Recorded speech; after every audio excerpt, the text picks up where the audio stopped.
சட்டமன்ற உறுப்பினர் அல்லது ஒரு நாடாளுமன்ற உறுப்பினர் அல்லது ஒரு அரசியல் தளத்திலே இருக்கின்ற ஒருவன் எப்படி இயங்க வேண்டும் என்று மக்களுக்கு தெரிந்திருக்கிறதா என்றால் இல்லை. அரசு சட்டமன்ற உறுப்பினரின் கடமை என்ன? அரசு கொண்டு வருகின்ற மக்கள் எதிரான திட்டங்களை எல்லாம் ஏற்றுக்கொண்டு அதற்கு கையெழுத்து போடுவது, அதுக்கு ஒப்புதல் தருவதா சட்டமன்ற உறுப்பினர் வேலை இல்லை.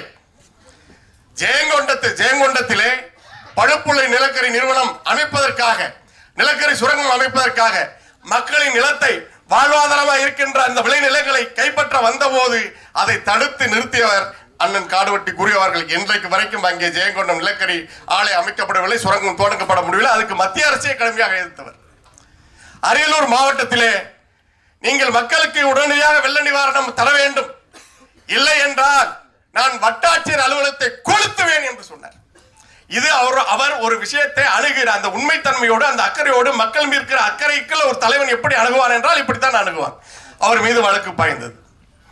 பெரம்பலூர் மாவட்ட ஆட்சியர் அலுவலகம் மக்களுக்காக இயங்கவில்லை, சரிவர பணி செய்யவில்லை என்று பெரம்பலூர் மாவட்ட ஆட்சியர் அலுவலகத்தை இழுத்து பூட்டி சாவியை வீட்டுக்கு எடுத்து சென்று விட்டார். மாவட்ட ஆட்சியர் வீடு தேடி வந்து மன்னிப்பு கேட்டு பிறகு சாவியை வாங்கி சென்றார். இப்படி ஒரு அரசியல் தலைவனை காட்டுங்கள், இப்படி ஒரு மக்கள் தலைவனை காட்டுங்கள். இந்த முகம் மக்களுக்காக தன் வாழ்நாள் முழுவதும் வாழ்ந்த காடுவெட்டி குரு என்ற இந்த உண்மையான முகம் சமூகத்துக்கு தெரியுமா? திட்டமிட்டு மறைத்தார்கள். அவரை என்ன சொன்னார்கள், எப்படியெல்லாம் பேசினார், அதை நான் சொல்ல வேண்டிய அவசியம் இல்லை. இங்கே நாம் இந்த சமூகம் எப்படியான சமூகம், தமிழ் பேரினம் எப்படியான சமூகம், பெண்களுக்கு பாதுகாப்பு கொடுக்கிற சமூகம். கடன் கோபத்தில் கண்ணகி மதுரை எரித்த போது கூட பெண்கள், குழந்தைகள், பசுக்கள் நீங்களாக என்று சொல்லிதான் எரித்தார். ஆனால் பெண்களுக்கு பாதுகாப்பு இல்லாத ஒரு நிலையை இங்கே உருவாக்கினார்கள். தேவனை வெட்டு தேவச்சியை கட்டு, கவுண்டனை வெட்டு கவுண்டச்சியை கட்டு என்றெல்லாம் பேசுவது புரட்சியாக இருந்தது. எந்த பிணம் இருந்தாலும் பிணத்தின் சாதி பார்த்தார்கள். ஆனால் என் வீட்டு பெண்ணை எவன் தொட்டாலும் வெட்டுவேன் என்று சொல்லப்பட்ட ஒரு தலைவன், சொன்ன ஒரு தலைவன் சாதி தலைவராக பார்க்கப்பட்டார், சாதி வெறியனாக முன்னிறுத்தப்பட்டார். இல்லையா? அது இருந்து விட்டு போகட்டும். ஆனால் அவர் யார்? இதை மக்களுக்கு சொல்ல வேண்டிய தேவை இருக்கிறதா இல்லையா? அவர்தான் 7 அம்பேத்கர் சிலைகளை அங்கே அமைத்தார். அவர்தான் அழகாபுரத்திலே ஒடுக்கப்பட்ட மக்களை கோயிலுக்குள் மாலை போட்டு அழைத்து சென்றார். அவர்தான் அந்த மக்களுக்காக போராடினார். அவர் நெய்வேலி நிலக்கரியை, அந்த ஜெயங்கொண்ட நிலக்கரி ஆலையை வரவிடாமல் தடுத்தது யாருக்காக? வன்னியர்களுக்காகவா? ஒட்டுமொத்த மக்களுக்காகத்தான். தன்னுடைய வாழ்நாளில் மரணத்தை அவர் சுமந்ததும் இந்த மண்ணை எச்சரிப்பதற்காகத்தான். உங்களுக்கு தெரியுமா? 57 வயதிலே ஒரு மனிதன் இறந்தார். அவன் வாழ்ந்த வாழ்க்கை என்ன? அவரை ஒட்டுமொத்த சமூகம் நேசித்தது. 35 ஆண்டுகள் அரசியல் தலைவராக அரசியல் களத்திலே இயங்கிய ஒருவர் தலைக்கென்ற என்ன சேர்த்தார்? ஒரு பைசா கூட சேர்க்கல. அவரை தேடி தேடி வந்து கொண்டு வந்து கொடுத்த அத்தனை பணத்தையும் தான் நம்பிய தலைமைக்கும் தன்னுடைய மக்களுக்காக கொண்டு போய் சேர்த்தார். ஒரே ஒரு அரசியல் தலைவர் அவ்வளவு நேர்மையான ஒரு பணத்தால் விலைக்கு வாங்க முடியாத ஒரு தலைவரை காட்டுங்க. அவர்தான் காடுவெட்டி குரு. அவர்தான் காடுவெட்டி குரு. இந்த முகம் சமூகத்துக்கு சொல்லப்பட்டதா? இல்லை. திட்டமிட்டு அவரை வேறு பிம்பம் உருவாக்கினார்கள். அவரிடம் என்ன இருந்தது? ஒரு ஓட்டு வீடு. ஒரு வீடு கட்டுவதற்கு, ஒரு மாடி வீடாக கட்டுவதற்கு 15 ஆண்டுகள் போராடி இருக்கிறார். 2 வாகனங்கள், 2 வாகனங்களும் தவணையில் வாங்கப்பட்டது. இங்கே சென்னையிலே இதே போன்று பல்வேறு சாதி அமைப்புகள் வைத்திருக்கிறவர்கள் என்ன செய்கிறார்கள்? வடமாநிலத்திடம் வங்கியிலே போய் பணத்தை வாங்க வேண்டியது, கடனை வாங்க வேண்டியது, காரை வாங்க வேண்டியது, 4 தவணை கட்டிவிட்டு அந்த சேட்டையும் அந்த மாநிலத்தை வடமாநிலத்தை சேர்ந்தவரை மிரட்டி அந்த வாகனத்தை சொந்தமாக்கியவர்கள் இன்றைக்கு அரசியல் அமைப்பு நடந்து கொண்டிருக்கிறார்கள். ஆனால் அவர் நேர்மையாக இருந்தார். ஒரு பைசா தனக்குன்னு சேர்க்கல. கொண்டு வந்த பணத்தை எல்லாம் கொண்டு போய் கொடுத்தார். 100 கோடிக்கு மேல விலை பேசப்பட்டார் ஜெயலலிதா அவர்களால். ஆனால் அவர் விலை போகவில்லை. ஏனென்றால் அவர் ஏற்றுக்கொண்ட கொள்கையை நேசித்தார். இதுதான் காடுவெட்டி குரு. இன்னும் சொல்லிக்கொண்டே போகலாம். வயல்வெளிகளிலே, விளைநிலங்களிலே மின் கோபுரம் அமைக்க வந்த அதிகாரியை பார்த்து நான் கையை வெட்டுவேன் என்று சொன்னார். வழக்கு வாங்கினார். இதற்காக என் மக்களின் விளைநிலம், அதுதாண்டா எங்க நிலம், தாண்டா எங்களுக்கு வாழ்க்கை, நிலம் தாண்டா எங்களுக்கு மானம், நிலம் தாண்டா எங்களுக்கு எல்லாம், அதை அழிச்சுக்கிட்டே இருக்கீங்களே. எப்படியான மரணம் அவருக்கு? ஓடி ஓடி உழைத்த அவருக்கு தன்னுடைய உடல்நிலைக்கு அக்கறை செலுத்த முடியவில்லை. இன்றைக்கு குரு அவர்கள் மட்டுமல்ல, அங்கே நெய்வேலி, குறிஞ்சிப்பாடி, வடலூர், கடலூர் மாவட்டம் எல்லாமே நுரையீரல் தொற்று நோய்கள் அதிகம். ஏன் சொல்லுங்க? நுரையீரல், சிறுநீரக செயலிழப்பு, டயாலிசிஸ் சென்டர் அந்த பகுதியில் குறிஞ்சிப்பாடி, வடலூர், நெய்வேலியில் அதிகமாக இருக்கும். 2 காரணம். ஒன்று அரியலூர் மாவட்ட சிமெண்ட் ஆலை, அந்த காற்று அளவுக்கு மீறி மாசுபட்டு இருக்கிறது. நாம் வாழ முடியாத நிலையை உருவாக்கி விட்டார்கள். 250 மடங்கு பாதரசமும் செலினியமும் அங்க கிடைக்கிற குடித்தண்ணீர்ல இருக்குது. அவ்வளவு இது மாசு கட்டுப்பாடு வாரியம் சொன்ன அளவு. அனுமதிக்கப்பட்ட அளவை விட 8 மடங்கு கார்பன் டை ஆக்சைடு காற்றுல கலந்துருக்குது. அங்க எல்லாருக்கும் நுரையீரல் பிரச்சனை, எல்லாருக்கும் சிறுநீரக பிரச்சனை, எல்லாருக்கும் கல்லீரல் செயலிழப்பு. இது நாடா? நம்ம வாழ்ற நாடாவை வச்சிருக்கிறான். தன்னை காப்பாற்றிக் கொள்ள கூட முடியாமல் அவர் மக்களுக்காக ஓடி ஓடி உழைத்தார். இன்றைக்கு அந்த தாக்குதலில் அந்த மக்கள் இறந்து கொண்டிருக்கிறார்கள். தினமும் அங்க சாவு நடக்குது. யாருக்காவது தெரியுமா? இதையெல்லாம் எதிர்த்து போராடின ஒரு அரசியல் தலைவனாக காடுவெட்டி குருவர் இருந்தார். அதை சொல்ல வேண்டிய கடமை நமக்கு இருந்தது. எனவேதான் இந்த வேலையை செய்தோம். இந்த படம் அதற்காக வெறும் கருத்து பேசுகிற படமாக இல்ல. படம் பார்த்தவர்கள் பல பேர் சொல்லிவிட்டார்கள். அவர்கள் மேலும் சொல்லுவார்கள். இந்த படம் வணிக படத்திற்கான அத்தனை அம்சங்களையும் உள்ளடக்கிய ஒரு பொழுதுபோக்கு படமாக உருவாக்கப்பட்டிருக்கிறது. எல்லா படங்களும் கடுமையான உழைப்பில் தான் வருகிறது. இந்த படத்திற்கும் கூடுதல் உழைப்பை இயக்குனர் அவர்களும் படக்குழுவினரும் செலுத்தியிருக்கிறார்கள். உங்களுடைய அன்பான ஆதரவை நாங்கள் வேண்டுகிறோம். நன்றி, வணக்கம். இடி இடிச்சதுக்கு அப்புறம் அமைதியாக பேசலாம் சார். ரொம்ப எமோஷனலாக நல்லா இருந்தது சார். பல தகவல் சொன்னீங்க. இந்த பிரசாத் ஸ்டுடியோ லேப் தியேட்டரில் நானும் பல நிகழ்ச்சிக்கு வந்திருக்கேன். இந்த தேட்டரை யோசிச்சிருக்கேன். என்னடா ஒருத்தர் தடக்கெல்லாம் பாடுறாரு, தடக்கெல்லாம் வர்றாரு, இங்கிட்டு போனால் ஒரு ட்ரெஸ் மாத்துறாரு, அங்கிட்டு போனார். ஜிகனா அன்னைக்கு வைக்காம விட்டுருக்காரு. நல்ல வேலை நீங்கள் தப்பிச்சிங்க. நாளைக்கு வச்சிருங்க தம்பி. Okay right. அன்புக்குரிய நண்பன் தயாரிப்பாளர் சுரேஷ் காமாட்சி, தங்கர் பச்சன், படத்தினுடைய தயாரிப்பாளர் ராஜா, எல்லாத்துக்கும் ஊடக நண்பர்களுக்கு வணக்கம். விருத்தாச்சலம்னு நான் சொல்கிறத விருத்தாச்சலம்னு நான் கேள்விப்பட்டது அன்புக்குரிய நண்பன் தங்கர் பச்சன் அவர்கள் வந்து பவளக்குடின்னு ஒரு படம் வந்து ஏவிஎம் ஸ்டுடியோவில் ஷூட்டிங். அப்போ தான் எனக்கு தங்கர் பச்சனை வந்து ஒரு நண்பர் அறிமுகப்படுத்தினார். அவர் கேமராமேன் ஒர்க் பண்ணிக்கிட்டு இருந்தார். நான் அங்கே வேற ஒரு படத்துக்காக போகும்போது அவர் எனக்கு விருதாச்சலம் பக்கங்க விருதாச்சலம் இந்த மண் வாசனைங்கிறது, இந்த முந்திரிக்காடு, இதை பற்றி அவருடைய எழுத்தும் அவருடைய பேச்சும் தான் எனக்கு முதல்ல அறிமுகம். அதுக்கப்புறம் தான் எனக்கு மூலமாக அதை பற்றிலாம் செய்தி வந்தது. அந்த குழுவிலேருந்து அந்த தங்கர் பச்சனின் பள்ளிக்கூடத்திலேருந்து வந்த மாணவர் தான் கௌதமன். இந்த படத்தில் வந்து எனக்கு ஒரு போலீஸ் கான்ஸ்டபிள் அந்த பகுதியில் நிறையா பணியாற்றின ஒரு இது. ஸோ முந்திரிக்காடு, அந்த பக்கம் இருக்கிற அந்த பண்பாடு, இதெல்லாம் வந்து அந்த கடலை கொட்டையெல்லாம் எங்கள் ஊர் பக்கம் இருக்கிறதெல்லாம் வந்து இப்போ மொத்தமாக முடிஞ்சு போச்சு. அந்த பக்கம் இன்னும் அந்த விவசாயம் கொஞ்சம் இருக்குது, இன்னும் வாழுது. அதெல்லாம் போய் பார்க்கக்கூடிய ஒரு சந்தர்ப்பத்தை ஏற்படுத்தி கொடுத்ததுக்காக கௌதமனுக்கும் அதை இழுத்தா எனக்கு சொன்ன தங்கர் பச்சனுக்கும் என்னுடைய மனமார்ந்த நன்றி.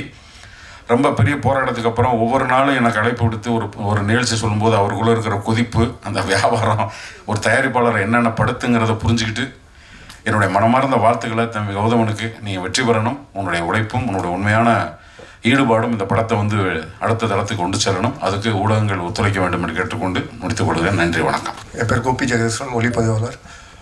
இந்த படத்தை பற்றி நான் சொல்லிடுறேன். நான் பாலமுரளிவர்மன் சார் வந்து இப்போ பேசிட்டு போனார் இல்லையா, அதே மாதிரி தான் படத்துலேயும் வந்து அனல் தெரிக்க வந்து அவ்வளோ அருமையாக வந்து வசனங்கள் எழுதியிருக்காரு. இந்த படம் வந்து ரொம்ப நல்லா வந்திருக்கு. இந்த படத்தில் வந்து நான் ஒர்க் பண்ணதை வந்து நான் பெருமையாக நினைக்கிறேன். ஏன்னா படம் வந்து நேர்மையாக இருக்குது. கௌதமன் சார் டைரக்டர், அவர் வந்து இந்த படத்தை வந்து இயக்கி நடிச்சிருக்காரு. ரொம்ப அருமையாக பண்ணியிருக்காங்க இந்த படத்தை. மிகப்பெரிய பொறுப்புன்னு நினைக்கிறேன் இந்த படம். விகே ப்ரொடக்ஷன் சார்பாக இந்த படத்தை தயாரிச்சிருக்காங்க. அவங்களுக்கும் என்னோடய நன்றிகள். அண்டு என்னோட யூனியன் செக்ரட்டரி திரு இளவரசி சார், அவங்களுக்கு நன்றி. அண்டு என்னோட நண்பர் வெற்றிவேல் மகேந்திரன், இந்த படத்தில் வந்து அவரும் வந்து கொஞ்சம் எனக்காக சப்போர்ட் பண்ணி ஒளிப்பதிவு பண்ணியிருக்காங்க. அவங்களுக்கும் என்னோட நன்றி. தேங்க்யூ. செப்டம்பர் 19 நம்ம காடு வெட்டி ஐயாவோட வரலாறு படமாக எடுத்து ரிலீஸ் பண்ண போகிறோம். இதில் ஒரு மன வருத்தம் என்னன்னா, இந்த இன்ஸ்டாகிராம்னா என்னன்னே தெரியாது எனக்கு. இதான் முதல் முறை ஒரு 8-10 நாளாக அந்த இன்ஸ்டாகிராம் போட்டுட்ருக்கேன். அதில் என்ன வருதுன்னா, அந்த கமெண்ட்ஸ் வருது, அது கேட்க முடியல. அது ஏன் அந்த மாதிரி அந்த கமெண்ட்ஸ் வருதுன்னே தெரியல. அது ஒரு 50,000 பேர், ஒரு 2 லட்சம் பேர், 3 லட்சம் பேர் பார்க்குறாங்க. அந்த கமெண்ட்ஸில் என்ன வருது, கேவலமான எவ்வளோ இந்த இனத்தை ஏன் இந்த மாதிரி ஒரு திணிச்சு வச்சுருக்காங்க தெரியல. ஏன்னா நம்ம அந்த காடு வெட்டியாரோட ஹிஸ்ட்ரியை நான் பார்த்து ஏன் இதுக்கு ஒத்துக்கணுன்னா, அதில் எல்லா சமூகத்தோட மக்களும் ஒன்றா இருந்ததுனால தான் இதை நான் ஒத்துக்கணும், இதை எடுக்கிறதுக்கு. பட் இந்த சமூகத்தை ஏன் இவ்வளோ ஒரு திணிக்கிறாங்கன்னு தெரியல. அது எப்படி தான் நான் சொல்கிறதுன்னு தெரியல. இது ஏன்னா எங்களால் கிராமத்தில் பிறந்தவங்க. கிராமத்தில் பிறந்தா கிராமத்தில் எல்லா மாதிரியான ஒரு சமூகமும் இருக்காங்க. சமூகம்னாக்க நாங்கள் அந்த மாதிரி ஜாதி வரையை யாரையும் பார்த்தது கிடையாது. சொந்தம் பந்தம் அண்ணன் தம்பிங்கள தான் இருக்குது. இப்போ தலிதாக இருக்கட்டும், பனியனாக இருக்கட்டும், ஒரு 100 ஜாதியாக இருக்கட்டும், யாராக இருந்தாலும் அண்ணன் தம்பி தான் வளர்ந்துருக்குமே தவிர எங்களுக்கு இந்த ஜாதிங்கிறது என்னன்னே தெரியல. இந்த இன்ஸ்டாகிராமை பார்த்த பின்னாடி தான் தெரியுது ஜாதினாக்க இவ்வளோ ஒரு வெறிகளை பார்த்துட்டு இருக்காங்கன்னு சொல்லிட்டு. பட் எனக்கே பயமாக இருக்குது. ஏன்னா ஃபியூச்சரில் என் பிள்ளைங்கள்லாம் இது கற்றுக்கிற எப்படி இந்த வாழ்கிறது, எப்படி இந்த ஒரு ஸ்பீடான டெக்னாலஜியில் இந்த ஜாதியை ஏன் இவ்வளோ ஒரு திணிக்கிறாங்க? இதை எதுக்காக திணிக்கணும்? ஏன்னா படிக்கிற படிப்பில் ஒன்றா தான் படிச்சிருக்கேன் எல்லாம். ஜாதிங்கிறது யாருமே சொன்னது கிடையாது. அதில் ஜாதி நீ இந்த ஜாதிக்காரன் அந்த ஜாதிக்காரன் அப்பனோட இன்சில் போட்டு தான் டெய்லி அட்டண்டன்ஸ் சொல்கிறாங்க. உள்ளே இருந்து எல்லாரும் ஒன்றா தான் சொல்லிட்டு இருக்கோம். எல்லாம் ஒன்றா தான் நின்று சாப்பாடு வாங்கி ஒரே வருஷம் தான் சாப்பிட்டுட்டு இருக்கோம். யார் சமைச்சாங்க, எந்த ஜாதி எதுவுமே தெரியல. இப்போ அந்த ஜாதிங்கிறது ஏன் திடீர்னு இந்த மாதிரி வந்துச்சு, ஏன் இந்த மாதிரி திணிக்கிறாங்க? அவ்வளோ ஒரு பெண் குலத்தவே கேவலமாக பேசுகிற மாதிரி அந்த அனாவசியமாக பேசுகிறாங்க. எதுக்கு அந்த மாதிரி திணிக்கணும்? ஏன்னா வரலாறுங்கிறது ஒரு மறைக்கப்பட்ட அந்த செத்துக்கு பின்னாடி தான் வரலாறு எழுதுவாங்க. பட் தமிழ் இனம் எல்லாமே ஒரே மொழி தான் படித்தோம், ஒன்றா தான் எக்ஸாம் எழுதுகிறோம். பட் எல்லாம் ஒன்றா மார்க்ஸ், ஒன்றா தான் வேலைக்கு போகிறோம், ஒரே உடல் தான் சாப்பிட்றோம், எல்லாம் செய்கிறோம். அப்போ திடீர்னு ஜாதி எங்கேருந்து ஒரு திடீர்னு இல்லை. ஏன் இந்த மாதிரி ஜாதியை திணிக்கிறாங்க? சொந்தமாக இருந்துட்டு இப்போ தலித் மக்களே எங்கள் ஊரில் இருக்காங்க. இன்றைக்கு வரைக்கும் அவங்க யாருன்னு தெரியாது. மாமங்கிறான் என்ன, மச்சாங்கிறான் என்ன, சித்துப்பாங்கிறான் நாங்கள் ஒருத்தர், பெருப்பாங்கிறோம் ஒருத்தர். அப்போ எந்த ஜாதியுமே எங்களுக்கு தெரியலையே. ஏன் இந்த சோசியல் மீடியாவில் இந்த ஒரு கேவலமான ஜாதின்னு இப்படி? ஏன்னா இருக்கிறது ஒரு கொஞ்சம் பேர் தான் இருக்கு. நம்ம யாரோ உள்ளே வந்துட்டு இருக்காங்க. இந்த கொஞ்சம் பேரை அழிக்கிறதுக்காக தான் ஒரு 4-5 பேர் இந்த அறவை கடங்கு சேர்ந்துன்னு இந்த ஜாதி அந்த ஜாதின்னு சொல்லிட்டு நம்ம இனத்தவே அழிக்கிறது பார்த்துருக்காங்க. ஏன்னா தமிழுங்கிறது இந்த உலகம் மண்ணு பிறந்ததுலேருந்து முதல் பேசப்பட்டது தமிழ் தான். பட் இந்த தமிழ் இப்போ அழிகிற நிலைமைக்கு ஆகிடுச்சு. இன்னும் 20 வருஷம் போயிடுச்சுன்னா இப்போ அதை ஆர்டிஃபிஷியல் இன்டெலிஜென்ஸ் வந்துருச்சு, ரொம்ப டெக்னாலஜின்னு சொல்லிட்டு இன்னும் 20 வருஷத்தில் தமிழ் இல்லாத போயிடும். கடைசியில் யாரோ பேசிட்டு அவன் முதலாளி ஆகிட்டு தமிழ் இப்படி இருந்துச்சு, இந்த இனம் இப்படி இருந்துச்சு, இதை தான் நம்ம வரலாறு பார்க்க போகிறோமே தவிர நம்ம தமிழை காப்பாற்றணும்னு எங்களுக்கே தெரியல. அது ஏன்னா நான் இந்த ஊரில் இல்லை, எங்கேயோ 10-20 மாநிலத்தில் எங்கேயோ வேலை செஞ்சுட்டு இருக்கிறோம். நான் எனக்கு இதை பற்றி தெரியாது. இந்த இன்ஸ்டாகிராமில் பார்த்த பின்னாடி தான் தெரியுது. நம்ம ஏன் நம்ம இனத்துக்காக இவ்வளோ அடி ஒன்று சாவரம் இப்படி செய்கிறோமே. அதுக்கு தான் வரலாறு எப்போவுமே ஒரு 50 வருஷத்துக்கு முன்னப்போ பாருங்கள், நம்ம கிராமத்தில் எப்படி இருந்தோம், எந்த மாதிரி இருந்தோம், எல்லோரும் ஒன்றா இருந்தோமே. இன்றைக்கும் ஒன்றா தான் இருக்கோம். இந்த சிட்டியில் நடக்கிற மாதிரி ஜாதி வரி கிராமத்தில் நடந்துச்சுன்னா யாரும் ஒருத்தவங்க உயிரோடு இருக்க முடியாது. எல்லாம் அடி ஒன்று செத்துருவாங்க ஒருத்தருக்கு ஒருத்தன். ஏன்னா எங்களுக்குலாம் ஜாதியே தெரியல. அதாவது தயவுட்டு சொல்கிறேன், அந்த இன்ஸ்டாகிராமில் இந்த கேவலமாக பேசுறது, ஒரு பெண்களை இழிவுபடுத்துறது, இதெல்லாம் வேண்டான்னு சொல்கிறேன். தயவுட்டு கேட்டுக்கிறேன். இதான் வேறு ஒன்றும் இல்லை. நன்றி, வணக்கம். தயாரிப்பாளர்களாகிய நண்பர்களே, இயக்குனர் கௌதமன் அவர்களே, அவரை சார்ந்த தொழில்நுட்ப கலைநுட்ப கலைஞர்களே, பாசத்திற்குரிய பத்திரிகையாளர்களே, ஊடக உறவுகளே, உங்கள் அனைவருக்கும் எனது அன்பான வணக்கத்தை தெரிவித்துக் கொள்கிறேன். ஒரு 465 கிலோமீட்டர் சாலை வழியே பயணப்பட்டு இந்த விழாவுக்கு வந்திருக்கிறேன். அது ஒரு சாதனை அல்ல, கடமை அல்லது பொறுப்பு என்று நினைக்கிறேன். பொறுப்பு ஏன் என்றால், கௌதமன் எங்கள் சமகாலத்தில் மதிக்கத்தக்க ஒரு இயக்குனர் மற்றும் சமரசமில்லாத ஒரு போராளி. கலைத்துறையில் தமிழ் இன உணர்வோடும் மொழி உணர்வோடும் இயங்குகிறவர்கள் சிலர். அதிலும் அந்த இன உணர்வையும் மொழி உணர்வையும் வணிகத்துக்காக பயன்படுத்துகிறவர்கள் பலர். அந்த வணிக நோக்கம் 2ஆம் பட்சமாகவும் லட்சிய நோக்கம் முதல் பட்சமாகவும் திகழ வேண்டும் என்று தன்னை அர்ப்பணித்து கொண்டு அதற்காகவே தன்னை கரைத்து கொண்டிருக்கிற இயக்குனர் கௌதமன் எனக்கு பிடிக்கும். என் சகோதரன், என் இளைய தம்பி என்று நான் கௌதமனை கொண்டாடுவேன்.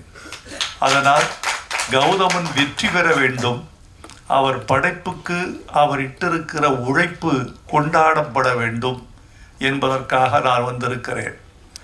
நான் இந்த விழாவில் வந்து பேசுவதனாலோ அவர் பெருமைகளை இங்கு உச்சி உகந்து பாராட்டுவதனாலோ இந்த படத்திற்கு பெருவெற்றி கிடைத்துவிடும் என்று நான் நினைக்கவில்லை. இந்த படத்தின் வெற்றியில் எனக்கும் பங்கிருக்கிறது என்று சொல்லிவிட்டு போகவே நான் வந்தேன். மற்றபடி ஒரு படத்தின் வெற்றி என்பது இந்த மாதிரி விழாக்களால் தீர்மானிக்கப்படுவதல்ல. இந்த மாதிரி ஒரு பத்திரிகை சந்திப்புகளால் மட்டுமே தீர்மானிக்கப்படுவதல்ல. இன்றைக்கு திரைப்பட உலகத்தினுடைய நோக்கும் போக்கும் ரொம்ப துன்பப்படுகிற நிலையில் இருக்கிறது என்பதை நீங்கள் அறிவீர்கள். எனக்கு முன்னாலே பேசிய தயாரிப்பாளர் நண்பர் ஒரு அழகான கருத்தை சொன்னார். 200 படங்கள் வெளிவருகிற பொழுது 10 படங்கள் தான் வன்முறையற்று இருக்கின்றன என்ற கருத்தை சொன்னார். இன்னொரு கருத்தையும் அதன் உட்பொதி பொருளாக நீங்கள் சொல்லி இருக்க வேண்டும். அதை நான் சொல்கிறேன். 200 படங்கள் வந்தால் 10 படங்கள் மட்டும்தான் வெற்றிக்கு பக்கத்தில் இருக்கக்கூடிய படங்களாக இருக்கின்றன என்பதையும் நீங்கள் சொல்லி இருக்க வேண்டும். அதற்கு என்ன காரணம் என்று நீங்கள் யோசித்து பார்த்தால், படையாண்ட மாவீரனுடைய கதையையும் திரைக்கதையையும் வாழ்வியலையும் அதன் வெளியீட்டையும் நீங்கள் தொடர்புபடுத்தி அதை உணர முடியும் என்று நான் நினைக்கிறேன். படையாண்ட மாவீரனுக்கு ஒரு பெரிய பலம் இருக்கிறது. அந்த பலத்தை சொல்வதற்கு முன்னால் நிகழ்கால படங்கள் பலவற்றின் பலவீனத்தை நான் சொல்ல வேண்டியவராக இருக்கிறேன். அந்த பலவீனங்கள் ஒன்றிரண்டல்ல. நம்மிடையே மிகப்பெரிய நடிகர்கள் இருக்கிறார்கள், மிகப்பெரிய தயாரிப்பாளர்கள் இருந்தார்கள், இன்னும் இருக்கிறார்கள், மிகப்பெரிய ஒளிப்பதிவாளர்கள் இருக்கிறார்கள், மிகப்பெரிய தொழில்நுட்ப வல்லுநர்கள் இருக்கிறார்கள். ஆசியாவின் சிறந்த திரையரங்குகள் தமிழ்நாட்டில் இருக்கின்றன. இவ்வளவு இருந்தும் படங்கள் 200 படங்களில் ஏன் 10 படங்கள் மட்டுமே ஓடுகின்றன? 190 படங்கள் ஏன் பின்வாங்குகின்றன என்பதை சற்றே யோசித்து பார்த்தால், இவர்கள் வாழ்க்கையை பார்த்து சினிமா எடுக்காமல் படங்களை பார்த்து பல பேர் சினிமா எடுக்கிறார்கள். படம் என்பது பிம்பம், வாழ்க்கை என்பது நிஜம். இரத்தமும் கண்ணீரும் வேர்வையும் கலந்த ஒரு உண்மையான பிம்பம்தான் வாழ்க்கை. அந்த வாழ்க்கையிலிருந்து நீ உன்னை கடந்து போன வாழ்க்கை, நீ தொட்ட வாழ்க்கை, நீ துன்புற்ற வாழ்க்கை, உன்னை துன்பப்படுத்திய வாழ்க்கை, அல்லது சக மனிதனை துன்புறுத்தி சென்ற வாழ்க்கை, இவற்றை நீ படமாக எடுத்தால் ஒரு கனெக்டிவிட்டி, ஒரு தொடர்பு தன்மை இருக்கும் ரசிகனுக்கும் திரைக்கும் இடையில். அந்த தொடர்பு தன்மை அருந்து போனதனால், அந்நியப்பட்டு போனதனால், வாழ்க்கையோடு சம்பந்தமில்லாமல் போனதனால் பல படங்கள் அந்நியப்பட்டு போய்விட்டன என்று நான் நினைக்கிறேன். இன்னொரு முக்கியமான செய்தி, தங்கர் பச்சான் போன்ற தீவிரமான திரைக்காதலர்கள் அறிவார்கள். தமிழ்நாட்டில் தமிழர்கள் 8 கோடி மக்கள் இருக்கிறார்கள். 6 கோடி பேர் இருந்த பொழுது ஒரு 75 விழுக்காட்டு மக்கள் திரைப்படம் பார்த்தார்கள். 7 கோடி பேர் வருகிற பொழுது அது 60% குறைந்து விட்டது. 8 கோடி பேர் இருக்கிற பொழுது சினிமா பார்ப்பவர்களின் எண்ணிக்கை ஒரு 35-40 லட்சமாக குறைந்து விட்டது. இது என்ன காரணம் என்று கேட்டால், திரைப்படத்தை பார்ப்பதற்கான காதல் இருந்தது போய்விட்டதா என்று நமக்கு சொல்ல தெரியவில்லை. ஆனால் சினிமா தொழில்நுட்பத்தால் துண்டாடப்பட்டிருக்கிறது. கவியரசு கண்ணதாசன் சொல்லுவார், தம்பி, மீன் தண்ணீருக்குள் சுவாசிக்கிறதே உனக்கு ஆச்சரியமாயில்லை? எனக்கு அது கூட ஆச்சரியமில்லை. தண்ணீரில் சுவாசிக்கிற மீன் தண்ணீரிலேயே குழம்பாகி உயிர் விடுகிறதே, அதுதான் எனக்கு ஆச்சரியமாக இருக்கிறது என்பார். தொழில்நுட்பத்தால் வளர்ந்த சினிமா தொழில்நுட்பத்தாலே தன்னை தாழ்வு செய்து கொள்வதும் அல்லது மெல்ல மெல்ல ஓர் ஓரமாக அழுகி கொண்டிருப்பதும் வருந்தத்தக்க செய்திகளாக நான் நினைக்கிறேன். எல்லோரும் இருந்தார்கள் என்று சொன்னேன் அல்லவா? நடிகர்கள், தயாரிப்பாளர்கள், தொழில்நுட்ப கலைஞர்கள், ஒளிப்பதிவாளர்கள், இசையமைப்பாளர்கள், பாடலாசிரியர்கள் என்று நறும் திறமைகள் பெற்ற பல பேர் திரையுலகில் வாழ்ந்து கொண்டிருக்கிற பொழுது எது இல்லை என்று கேட்டால், கதாசிரியன் என்ற ஜாதியை கொன்றது யார்? திரைக்கதை என்று ஒரு ஜாதி இருந்ததே, அவர்களை வழித்து எடுத்தது யார்?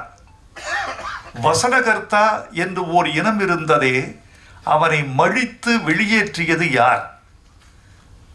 ஒரு திரைக்கதைக்கு மூலக்கதை ஆசிரியன், திரைக்கதை ஆசிரியன், வசனகர்த்தா, துணை இயக்குனர், இயக்குனர் என்று பலதரப்பட்ட 10 மூளைகளால் செழுமைப்படுத்தப்படுவது ஒரு சினிமா. இந்த 10 மூளைகளால் செழுமைப்படுத்தப்பட வேண்டிய சினிமா, செழுமைப்படுத்தப்பட்ட சினிமா, அப்படி இருந்தும் தோல்வி கண்ட சில சினிமா, ஆனால் 10 மூளைகளால் இயக்கப்பட்ட போது பெரும்பாலும் வெற்றி கண்ட சினிமா இன்று தோல்வி அடைவதற்கு காரணம் தமிழர்கள் திரை உலகில் திரை அரங்கத்திற்கு சென்று பார்க்கிற எண்ணிக்கை குறைந்து விட்டது. இந்த நம்பர் ஆஃப் ஆடியன்ஸ் என்று சொல்லப்படுவது குறைந்திருக்கிறது. ஒரு திரையரங்கில் 760 இருக்கைகள் இருக்கின்றன. முதல் படம் முதல் நாள் ஒரு பெரிய படம் வெளியாகிற பொழுது நான் கேட்கிற கேள்வி, திரையரங்கத்தில் எத்தனை இருக்கை? 760. எத்தனை பேர் இருக்கையில் இருப்பவர்கள் எத்தனை பேர்? 210. பெரிய படத்துக்கு இது முதல் காட்சிக்கு 210. இதற்கு காரணம் தமிழர்கள் எண்ணிக்கை உள்ளே வருவது குறைந்து விட்டதா?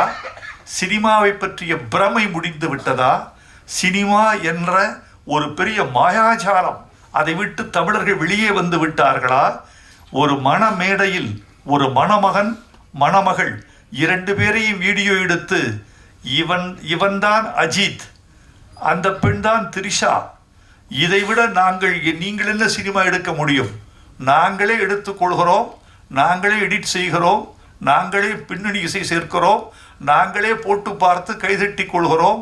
நாங்கள் எடுக்கிற சினிமா ஒரு திருமண வீட்டில் நாங்களே சினிமா தயாரிக்கிறோம், நீங்கள் என்ன சினிமா தயாரிப்பது என்று சினிமாவின் ரகசியம் உடைந்து விட்டதா?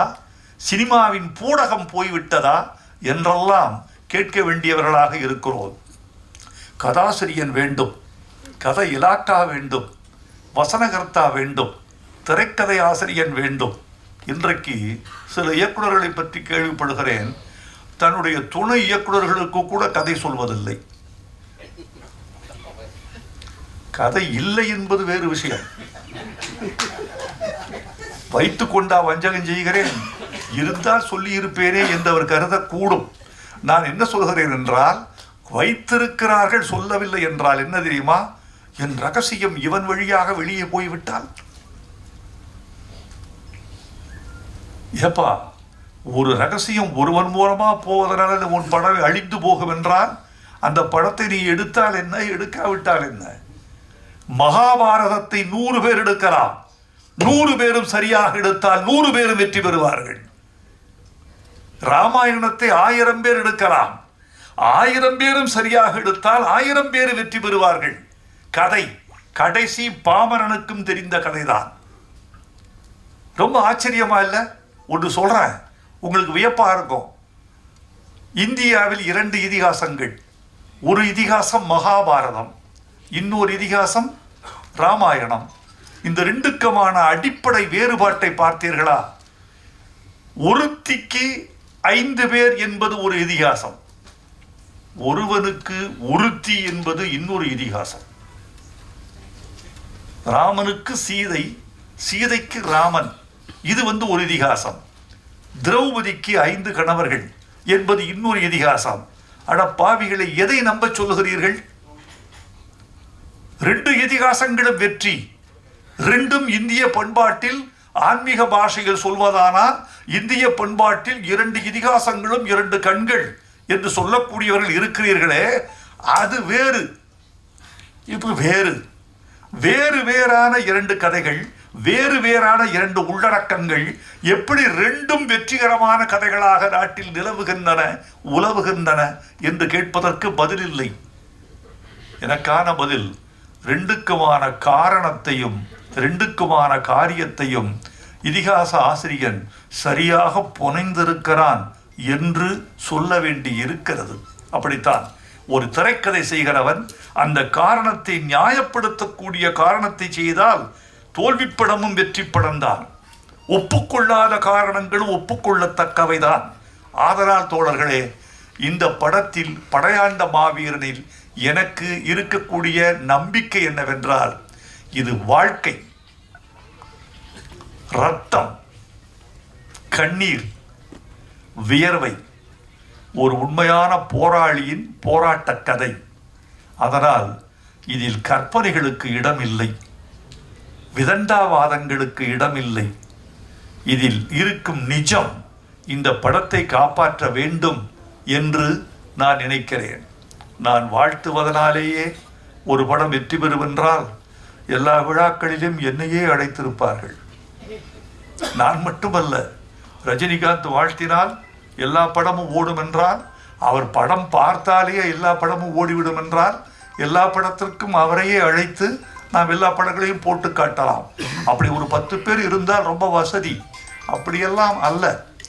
இந்த படத்தினுடைய வெற்றி என்பது படத்தை பொறுத்தது, பார்க்க வருகிற தமிழர்களை பொறுத்தது என்றுதான் நான் கருதுகிறேன். படத்துக்கும் பார்வையாளனுக்கும் மத்தியில் படைத்தவன் எவனும் நிற்க முடியாது, இடமில்லை. சிவனுக்கும் இந்த திரைக்கும் இந்த பார்வையாளனுக்கு மத்தியில் கடவுளே வந்தாலும் கூட கன்வின்ஸ் பண்ண முடியாது. அதை அவன்தான் பண்ணணும், இவன் பண்ணணும். அதை நம்முடைய கௌதமன் செய்திருப்பார் என்று நினைக்கிறேன். எனக்கு இன்னொரு நம்பிக்கை கௌதமன், நான் எழுதியிருக்கேன் தமிழ் படங்களில் நிறையா ஃபோக்லோர் என்று சொல்லக்கூடிய நாட்டுப்புற கதையாடல்கள். மலையூர் மம்பட்டியார், கரிமேடு கருவாயன், இன்னும் சில படங்கள் இப்படி வந்திருக்கு. இந்த 2 படங்களும் அமோக வெற்றி.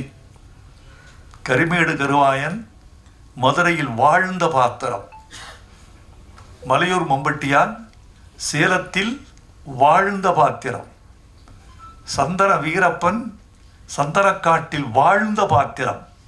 இப்படி வாழ்ந்த பாத்திரங்களின் அசகாய சூரத்தனங்கள் என்றைக்குமே மக்களால் கொண்டாடப்படும். அப்படித்தான் இந்த படையாண்ட மாவீரன் படமும் கொண்டாடப்படும் என்ற நம்பிக்கையால், என் பழைய நம்பிக்கையால் இந்த படம் வெற்றி பெறும் என்ற நம்பிக்கையை நான் உங்களுக்கு ஊட்டி செல்கிறேன். வெற்றி பெற வேண்டும் என்று நான் விரும்புகிறேன். இது வெற்றி பெற்றே தீரும் என்றெல்லாம் நான் போலி வாக்குறுதிகள் கொடுத்துவிட்டு செல்ல வேண்டும் என்று விரும்பவில்லை. ஒலிபெருக்கிக்கு முன்னாலாவது மனிதன் உண்மை சொல்ல வேண்டும்.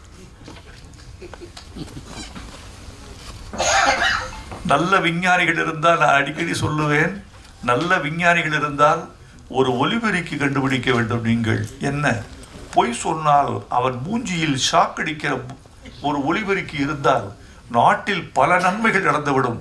முதல்ல பாராளுமன்றத்தில் வைக்கணும், சட்டமன்றத்தில் வைக்கணும், பொது மேடைகளில் வைக்கணும். அதை பொய் சொன்னால் அது முகத்தில் வந்து ஷாக்கடிக்கும் அதனுடைய அலைகள். உண்மைக்கு மட்டும்தான் அது ஏற்றுக்கொள்ளும், பொய்யை ஏற்றுக்கொள்ளாது என்று வைக்க வேண்டும். எனவே நண்பர்களே, எனக்கு இன்னொரு நிறைய சொல்லலாம் உங்ககிட்ட.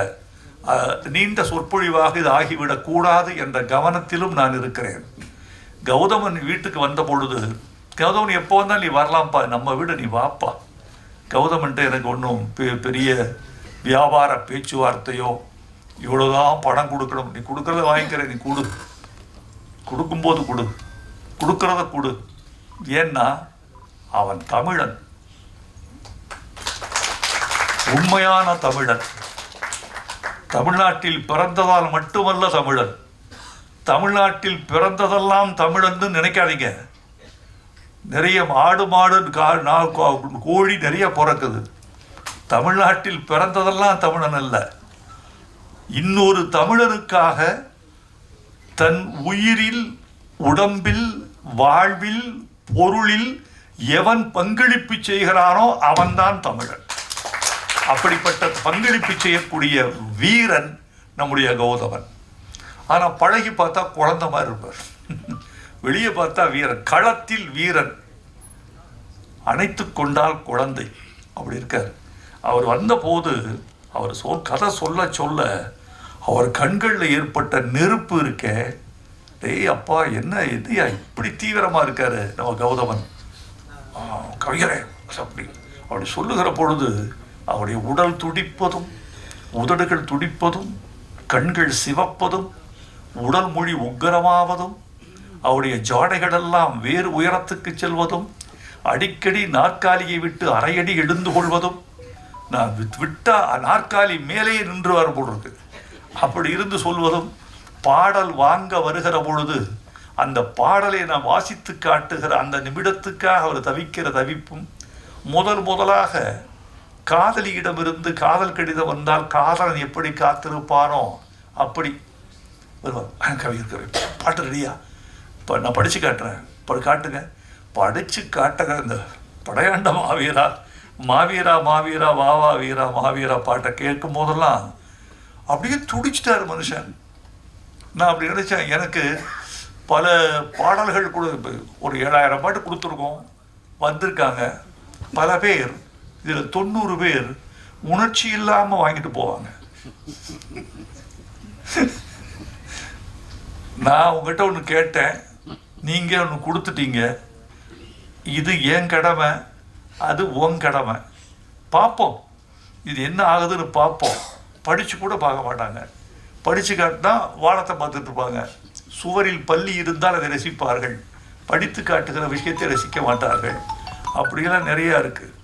நான் அதெல்லாம் எப்படி தெரியுமா நினச்சிக்க தெரியுமா, இவர்கள் ரசிக்கவில்லை என்றாலும் பாடலை இவர்கள் கெடுத்து விட மாட்டார்கள் என்ற நம்பிக்கையோடு கொடுத்துருக்கேன்.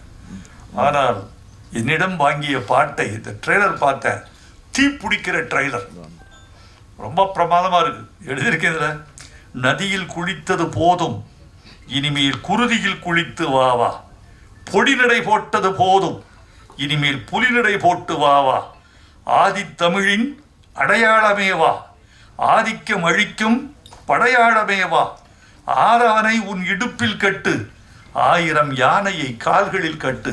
கைதட்டி எழுந்துட்டான். 1000 என்னைய வழி இது, 1000 யானையை கால்களில் கட்டு. இப்படிப்பட்ட ஆட்களுக்கு தான் எழுது. சில பேர் நீங்கள் நினைப்பீர்கள், நீங்கள் பாலச்சந்திரன் நல்லா எழுதுவீங்க, பாரதிராஜாவுக்கு நல்லா எழுதுவீங்க, ரஜினிகாந்துக்கு தான் நல்லா எழுதுவீங்க, எங்களுக்கெல்லாம் எழுத மாட்டீங்களான்னு சில பேர் கேட்குறாங்க. எனக்கு ஆச்சரியமாக இருக்கும். அப்படியான்னு அது என்னன்னு கேட்டிங்கன்னா, நான் அப்படிலாம் நினைக்கிறது இல்லை. எல்லாவற்றிலும் வைரமுத்து என்று பெயர் வருகிற போது நான் என் பெயரை காப்பாற்றிக் கொள்ளவே நான் துடிப்பேன். இது யாருக்கு எழுதி கொடுத்தோம் என்று வருவதில்லை, எவ்வளவு பணத்துக்கு வாங்கினோம் என்று வருவதில்லை, எவ்வளவு குறைத்து கொண்டோம் என்று வருவதில்லை, எவ்வளவு அவமானம் உள்ளே இருக்கிறது என்பது தெரியாது. எது தெரியுமா முக்கியம், இந்த பாட்டுக்கு கீழே இயற்றியவர் வைரமுத்து என்ற முத்திரையை காப்பாற்றிக் கொள்வதற்காகவே எல்லா பாட்டையும் ஒரே நிலையில் எழுதுகிறோம். யாருக்கு தெரியுமா நல்ல பாட்டு வரும், எவன் ஒருவன் ரசிக்கிறானோ அவனுக்கு நல்ல பாட்டு வரும். தங்கர் பச்சான் ரசிப்பார் பயங்கரமா. ரசிப்புன்னா கொஞ்சம் நெஞ்ச ரசிப்பு இல்லை. அவர் களவாடிய பொழுதுகளில் எழுதுகிற பாட்டெல்லாம் அவர் கொண்டாடி தீர்த்துருவார். இவர்களெல்லாம் வெற்றி பெற வேண்டும் என்று நினைக்கிறேன். இதில் இந்த மாதிரி பாடல்கள்லாம் நிறையா இருக்குது.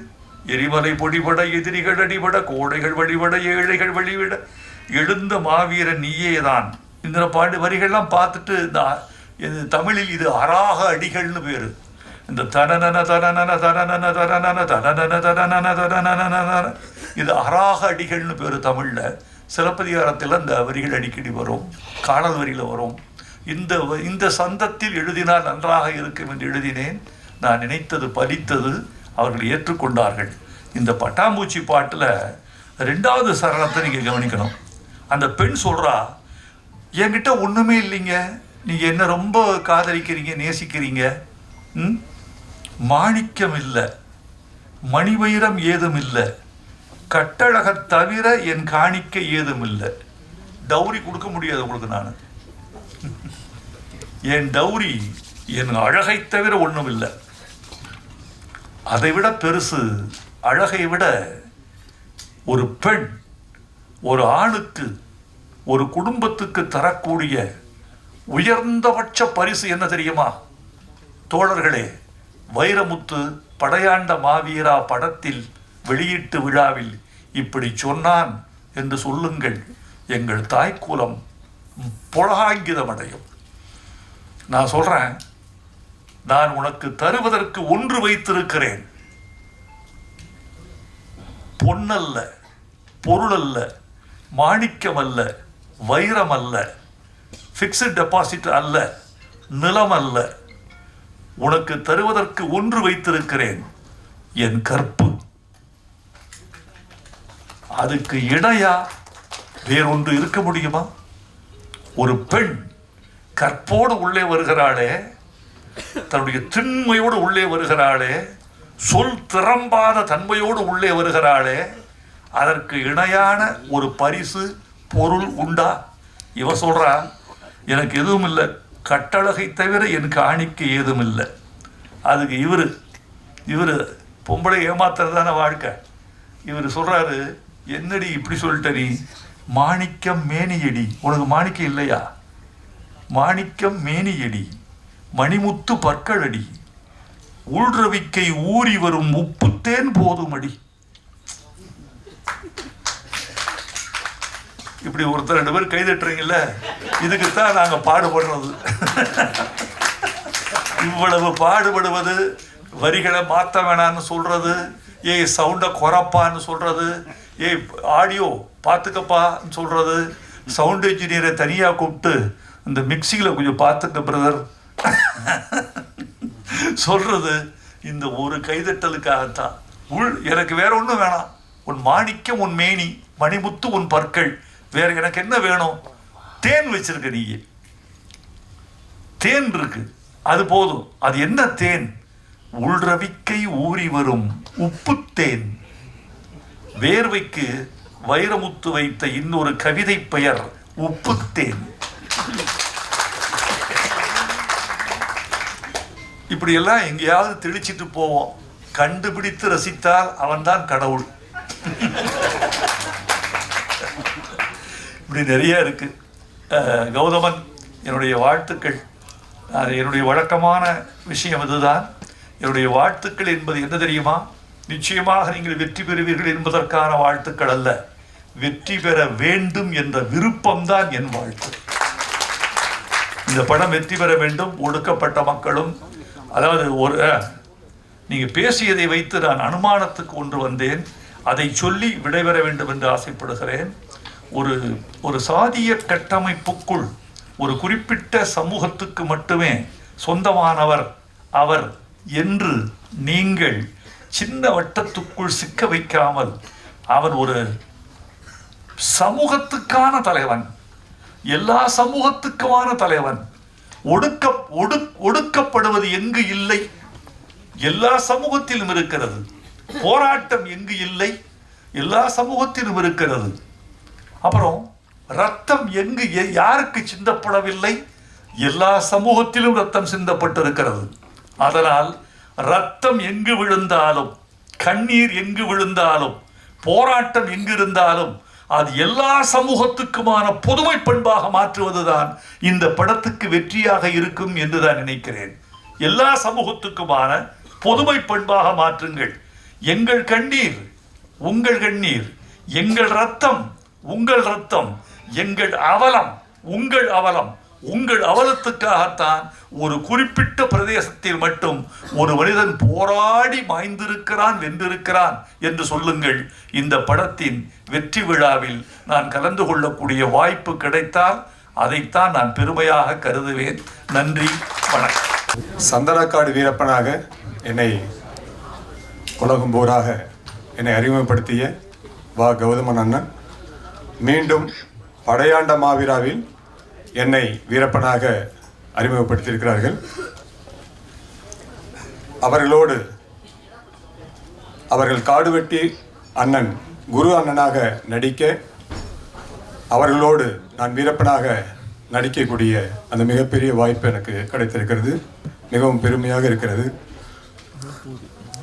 வீரப்பன் ஐயாவுடைய ஆசியாலும் காடுவெட்டி குரு அண்ணன் அவர்களுடைய ஆசியாலும் எனக்கு இந்த மிகப்பெரிய வாய்ப்பு கிடைத்திருக்கிறது என்று நான் நம்புகிறேன். எனக்கு இவ்வளவு பெரிய வாய்ப்பு அளித்த கௌதமன் அண்ணன் அவர்களுக்கு என் மனமார்ந்த நன்றியை மீண்டும் சொல்கிறேன். சந்தனக்காடு வீரப்பனிலும் இந்த படையாண்ட மாவீரனில் வீரப்பனாகவும் நான் பேசிய அந்த வார்த்தைகளை வசனத்தை எழுதி பதிவு செய்த பாலமுரளி வர்மன் அண்ணன் அவர்களுக்கு என் மனமார்ந்த நன்றி நான் சொல்கிறேன். நான் வீரப்பனாக நடித்ததற்காக என்னோடு கூட பணிபுரிந்த அத்தனை நல்ல உள்ளங்களுக்கும் இந்த மேடையில் நான் அன்போடு நன்றி சொல்லிக் கொள்கிறேன். ரொம்ப சந்தோஷமா இருக்கு. நீங்கள் எல்லோரும் இந்த படையாண்ட மாவீரா மிகப்பெரிய வெற்றியடைய வாழ்த்த வேண்டும் என்று அன்போடு உங்களை கேட்டுக்கொள்கிறேன். படையாண்ட மாவீரா மிகப்பெரிய வெற்றியடைய என் மனம் நிறைந்த வாழ்த்துக்கள். நன்றி நன்றி. And thank you present media support பண்ணுங்க. கண்டிப்பாக கம்மிங் 19th படம் ரிலீஸ் எல்லாரும் சப்போர்ட் பண்ணுங்கள். இது என்னோட முதல் படம். ஃபைட்லாம் பண்ணியிருக்கேன். பார்த்துட்டு எப்படி இருக்குன்னு சொல்லுங்கள். நன்றி. இந்த படத்தோட ஸ்கிரிப்ட் கொடுக்க முத கௌதமண்ணன் வந்து எனக்கு கொடுத்தாரு. கௌதமண்ணன் எனக்கு வந்து இந்த தமிழ் தேசிய காலத்தில் நாங்கள் பயணித்த காலத்தில் எனக்கு கௌதமண்ணன் உட்பட அதில் நிறைய அண்ணன்கள் வந்து நமக்கு சொந்தமானாங்க. அதில் கௌதமண்ணன் ஒருத்தர். கௌதமண்ணன் எனக்கு ரொம்ப பிடிக்கும். காரணம் என்னென்னா அவர் அந்த கிண்டியில் நடத்தின ஒரு ஆர்ப்பாட்டமும் ஜல்லிக்கட்டுக்காக மாதிரி நடத்தின ஆர்ப்பாட்டம்லாம் அவர் பார்த்து ரொம்ப அது ஒரு உணர்வாக எந்த ஒரு எதிர்பார்ப்பு இல்லாமல் தமிழக மக்களுக்காக ஒரு போராடக்கூடிய ஒரு போராளி. அந்த வேலை அவர் முதல்ல அந்த ஸ்கிரிப்டை கொண்டு வந்து கொடுத்த உடனே நான் என்னுடைய நிறுவனத்தில் நான் ஒரு பாலிசியாக வச்சுருக்கேன். எந்த ஜாதிய படமும் நான் எடுக்கிறது இல்லை அப்படின்றது ரொம்ப தெளிவாக இருப்பேன். அப்போ முறையாக வந்து அண்ணன் வந்து இந்த ஸ்கிரிப்டை என்கிட்ட கொடுத்தோன்னா நான் படித்து பார்த்தா ஸ்கிரிப்ட் நல்லா இருந்தது. பட் என்னென்னா எனக்கு ஒரு சந்தேகம் என்னென்னா எனக்கு வந்து காடுவெட்டி குருவனை பற்றின இமேஜ் வந்து அவருடைய பிம்பம் எனக்கு வேறு மாதிரி ஒன்று இருந்தது. என்னென்னா மகாபலிபுரத்தில் அவர் பேசின வீடியோக்கள் அதிகமாக வந்து அந்த யூடியூப்பில் வரும். அதை நான் பார்த்துருக்கேன். அப்போ வந்து நான் அவரை வந்து ஒரு ஜாதி தலைவர் கூட அவ்வளோதான் அவரை பற்றின நமக்கான புரிதல் இருந்தது. அப்போ எனக்கு இப்படி எழுதியிருக்காரு, இது உண்மையா இல்லை இவர் மிகைப்படுத்தி எழுதியிருக்காரா அப்படின்றதுக்காக நான் என்ன பண்ணேன், பாலமுரளி வர்மன் அடிக்கலான்னு பார்த்தேன். அவர் தான் வசனம். அப்போ அவர்கிட்டே போய் இது எப்படி கேட்குறது அப்படின்ட்டு அப்புறம் கலைஞரனுக்கு கால் பண்ணேன். அவரும் அந்த தஞ்சாவூர் மாவட்டத்தை சேர்ந்தவர்ன்றனால கலைஞரனுக்கு கால் பண்ணேன். கலைஞர்கிட்ட கேட்டேன், ஆனால் இந்த மாதிரி நான் இந்த மாதிரி புக்கு கொடுத்தாரு அவர் எப்படி அப்படின்றலாம் கேட்காம காடுவெட்டி குருவனெல்லாம் யார், அவருடைய பின்புலம் என்ன அப்படின்றது இப்போ கேட்கும்போது அவர் சொன்னது எனக்கு ஆச்சரியமாக இருந்தது.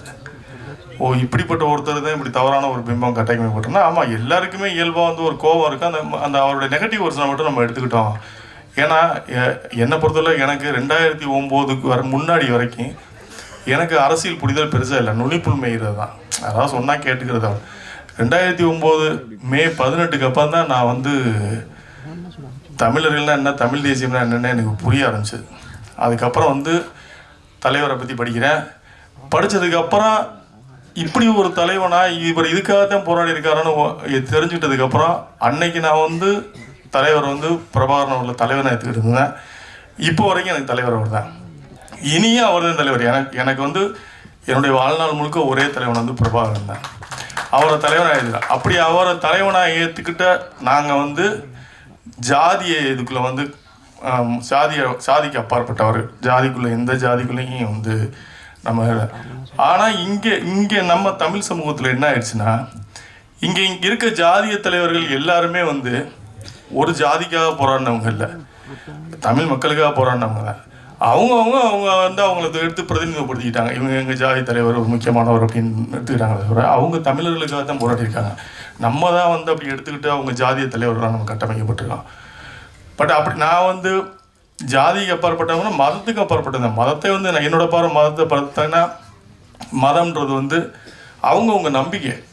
எனக்கு ஒரு விஷயம் பிடிக்குதுன்னு நான் நம்புகிறேன், அது இல்லைன்னு சொல்கிறதுக்கு வந்து யாருக்கும் உரிமை கிடையாது. ஒரு வன்முறையாக தான் பார்க்குறேன். இப்போ எனக்கு எங்கள் அம்மாவை வந்து நான் தெய்வமாக பார்க்குறேன். அதை நான் வந்து பகுத்தறிவுன்ற முறையில் வந்து இல்லை இறந்து போனவங்க எப்படி தெய்வமாக முடியும் அப்படின்னு நீங்கள் சொன்னீங்கன்னா அது எனக்கும் தெரியும். பட் அது என்னோட நம்பிக்கை. எனக்கு பிடிச்ச ஒரு நம்பிக்கையை நீங்கள் வந்து இல்லைன்னு மறுக்கிறத வந்து அது வன்முறையாக தான் பார்க்குறேன். அதனால் வந்து மதமும் அவங்கவுங்க விருப்பப்பட்ட கடவுளுக்கு முடுக்கிறாங்க, அது அவங்க அப்படி தான் பார்க்கணுமே தவிர நீ இதை தான் கும்பிட இதை கும்பிடக்கூடாதுன்னு சொல்லலே எனக்கு உடன்பாடு கிடையாது. நான் அப்படி தான் அப்போ காடுவெட்டி குருவனோட ஸ்கிரிப்டை படித்ததுக்கப்புறம் ஒரு நல்ல மனிதன் எப்படிலாம் வந்து புறக்கணிக்க இந்த சமூகத்தால் வந்து அவரை வந்து தவறாக கட்டமைக்கப்பட்டிருக்கு அப்படின்னு பார்க்கும்போது ரொம்ப கஷ்டமாக இருந்தது. இப்படி தான் நம்ம தமிழ் சமூகத்தில் மறைக்கப்பட்ட தலைவருடைய வரலாறு நிறையா இருக்குது. நெய்வேலியில் ஒரு என்எல்சிக்காக போராடினப்ப பர்டிகுலராக ஒரு கம்யூனிட்டிக்காக போராடல, ஒட்டுமொத்த தமிழர்களுக்காக போராடினேன். அன்றைக்கி வந்து என்எல்சின்னு ஒன்று வந்துருந்துச்சுன்னா அன்றைக்கி வந்து அந்த மக்கள் எவ்வளோ பாதிக்கப்பட்டிருப்பாங்கன்னு நமக்கு எல்லாருக்குமே தெரியும். அப்படிப்பட்ட ஒரு தலைவர் அப்படின்றது இது படித்ததுக்கப்புறம் தான் எனக்கு தெரிய வந்தது. அதுக்காக நான் ரொம்ப வருத்தப்படுறேன். என்னன்னா வந்து நான் தான் சொல்லேன் 2009 அப்புறம் தான் தலைவரை பற்றியே தெரிஞ்சுக்க ஆரம்பிச்சேன். அதுக்கு முன்னாடிலாம் எல்டிடின்னு ஒன்று இருக்குது, சண்டை போட்டுக்கிட்டு இருக்காங்க, ஸ்ரீலங்காவில் ஒரு பிரச்சனை போயிட்டு இருக்கு அப்படின்னு தான் தெரியுமே தவிர 2009 அப்புறம் இங்கே நம்ம அண்ணன்கள் எல்லாரும் வந்து ஜாதி இல்லைன்றதுக்கு நான் இன்னொன்று கூட உங்களுக்கு எடுத்துக்காட்டு சொல்லுவேன். தலைவர் பிரபாகரனுக்காக நின்ன நம் தலைவர்கள் அண்ணன் திருமாவளவன் அண்ணா இருக்கட்டும், அண்ணன் சீமான் அண்ணா இருக்கட்டும், அண்ணன் வேல்முருகன் அண்ணா இருக்கட்டும், ஐயா ராமதாஸ் அவர்கள் இருக்கட்டும், அன்புமணி அண்ணா இருக்கட்டும், இயக்குநர்கள் ரமீன் அண்ணா இருக்கட்டும், தங்கர்பச்சன் அண்ணா இருக்கட்டும், சேரன் அண்ணா இருக்கட்டும், வெற்றிமாறன் எல்லாருமே எல்லாம் ஜாதிக்கு அப்பாற்பட்ட தலைவர் பிரபாகரனுக்கா பின்னாடி தலைவர்கள் தான். ஸோ தமிழ் தேசியத்தை ஏற்றுக்கொண்டவர்கள் வந்து ஜாதிக்குள்ளே வந்து நிற்க மாட்டாங்கன்னு நான் நம்புகிறேன். அதுக்காக நீங்கள் ஜாதியே இல்லையானா இருக்குது, அங்கங்கே இருக்குது, அது ஒழிக்கப்படணுன்றது தான் நம்ம ஆசை. இந்த படத்தை பொறுத்தவரை நான் பார்க்கும்போது நான் படம் எடுத்ததுக்கப்புறம் அவர் சொன்னதுக்கப்புறமும் படம் எடுத்ததுக்கப்புறமும் நான் பார்த்தப்ப இது வந்து ஒரு ஜாதிய படமாக இல்லை, காடுவெட்டி குருவனோட வாழ்க்கை வாழ்க்கை, அவருடைய வாழ்க்கை, அவர் வாழ்ந்த வாழ்க்கை, அது உண்மையாகவே எல்லாருமே தெரிஞ்சுக்க வேண்டியது. ஒரு மனிதன் எப்படி நேர்மையாக வாழ்ந்திருக்காரு, நேர்மையாக வாழ்ந்ததுக்காக அவர் எவ்வளோ வஞ்சிக்கப்பட்டிருக்காரு. இவ்வளவு செல்வாக்கில் இருந்த ஒரு மனிதன் வந்து தனக்குன்னு எதுவுமே சேர்த்துக்காம, தன் குடும்பத்துக்குன்னு எதுவும் வைக்காம, தன்னை மக்களுக்காகவே அர்ப்பணித்த ஒரு தலைவர்ன்றதை இந்த படத்தை பார்த்ததுக்கப்புறம் அது இவர் மிகைப்படுத்தி சொல்லியிருக்கலாம்னு கூட எனக்கு தோணுனப்போ தான் கிராஸ் செக் பண்ணும்போது இல்லை உண்மைதான், அவர் அப்படி தான் இருந்தாருன்னு. அதுக்கப்புறம் நான் அந்த பக்கம்லாம் நான் தருமபுரி பக்கம்லாம் அப்படி அடிக்கடி என்னுடைய சொந்த வேலையாக அங்கிட்டு போகிறதுக்கான வாய்ப்பு இருக்கும். அப்போ போகும்போது பார்ப்பேன் காடுவெட்டியார் ரசிகர் மன்றம் சொல்லி யங்ஸ்டர்ஸ் வச்சுருப்பாங்க. அப்போ ஒரு சினிமா பிரபலம் இல்லாத ஒரு தலைவருக்கு ரசிகர் மன்றம் வச்சுருக்காங்கன்னா அப்போ அவர் எந்த அளவுக்கு வந்து இளைஞர் மத்தியில் அவர் போய் சேர்ந்துருக்காரு அன்றைக்கி மாதிரி ரொம்ப பிரமிப்பாக இருந்தது. அதை தாண்டி இந்த படத்தில் வந்து படத்தோட பெரிய பலமாக நான் பார்க்குறது வந்து பாலமுருமுரளியோட வசனமும் சாம்சியஸோட இசையும் சொல்லலாம். மிக பிரமாதம் பண்ணியிருப்பார் பின்னணி இசை. தம்பி தமிழ் வந்து ஒரு 10 நிமிஷம் 15 நிமிஷம் தான் வருவான், மிகச்சிறப்பாக பண்ணியிருப்பான். அவன் இருக்கான்றதுக்காக அவனை பெருமைப்படுத்தணுன்றதுக்காக சொல்ல, வளர்ந்து வரக்கூடிய ஒரு தமிழ் நம்ம கென் கருணாசனோட சன்ன இவங்க மேலாம் எனக்கு எப்போவுமே வந்து ஒரு அதாவது ஒரு அன்பு இருக்குது. என்னென்னா அடுத்த ஜென்ரேஷனை வளர்ந்து வரக்கூடிய ஒரு நடிகர்களாக பார்க்குறேன். இப்போ நான் மிகச்சிறப்பாக பண்ணியிருப்பான். அந்த ஒரு 10-15 நிமிஷம் வந்து மிக சிறப்பாக பண்ணியிருப்பான். அடுத்த தம்பி ஏகன் இவங்கெல்லாம் ஒரு செட்டு தான் போல் பேசி வச்சு வந்திருக்காங்க சினிமாவுக்கு.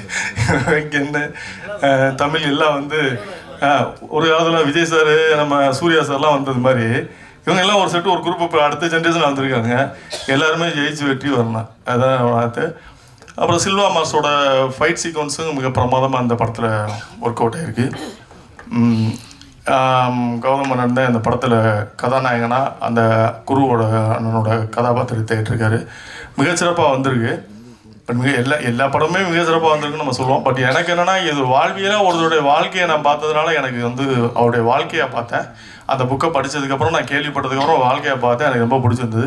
இதில் வந்து ஜாதிகளை கடந்து ஒரு மனுஷன் வந்து எப்படி வாழ்ந்திருக்காரு, அவர் எப்படி இருந்திருக்காரு, அவர் வெளியில் வந்து நம்ம எப்படி நம்ம போர்ட்ரேட் பண்ணிக்கலாம், இந்த அரசியல் இந்த சூழல் வந்து ஒரு மனிதன் எப்படி தவறாக காமிக்கப்பட்டிருக்கு அப்படின்றத பார்க்கும்போது ரொம்ப நிகழ்ச்சியாக இருந்தது. உங்களுக்கும் அந்த ஒரு அனுபவம் வரும்னு நினைக்கிறேன். இந்த படத்தை பார்க்கும்போது உங்களுக்கும் அந்த அனுபவம் வரும்னு நினைக்கிறேன்.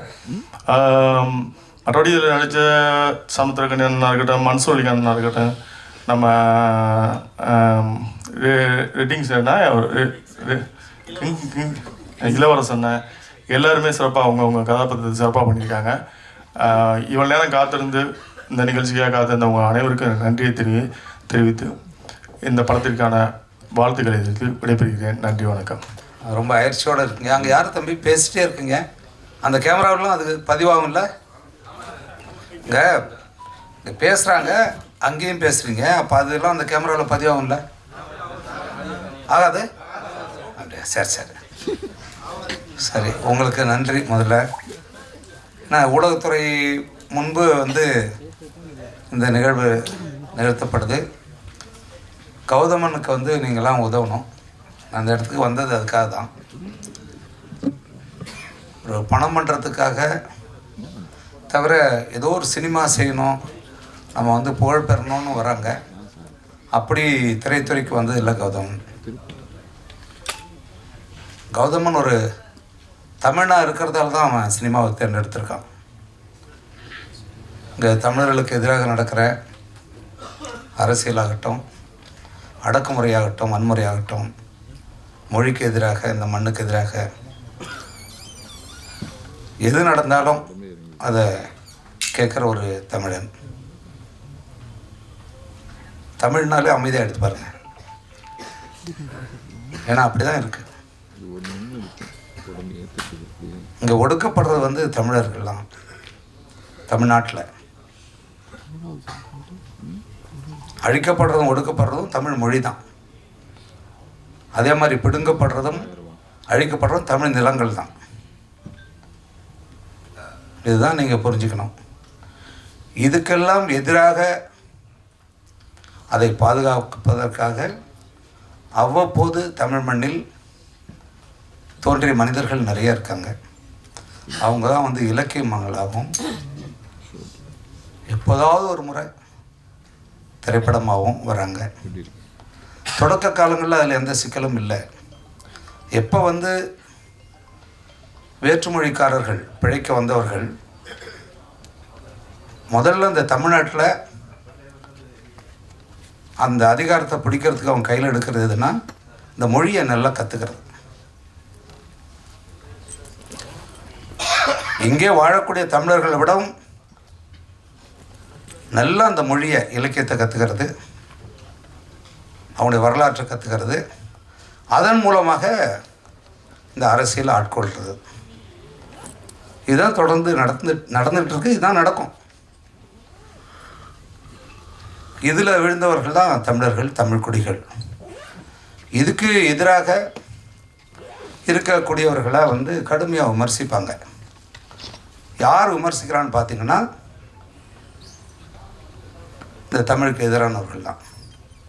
தமிழர்கள் அல்லாதவர்கள் தமிழுக்குள்ளேயே பகை உண்டு பண்ணுவார்கள்.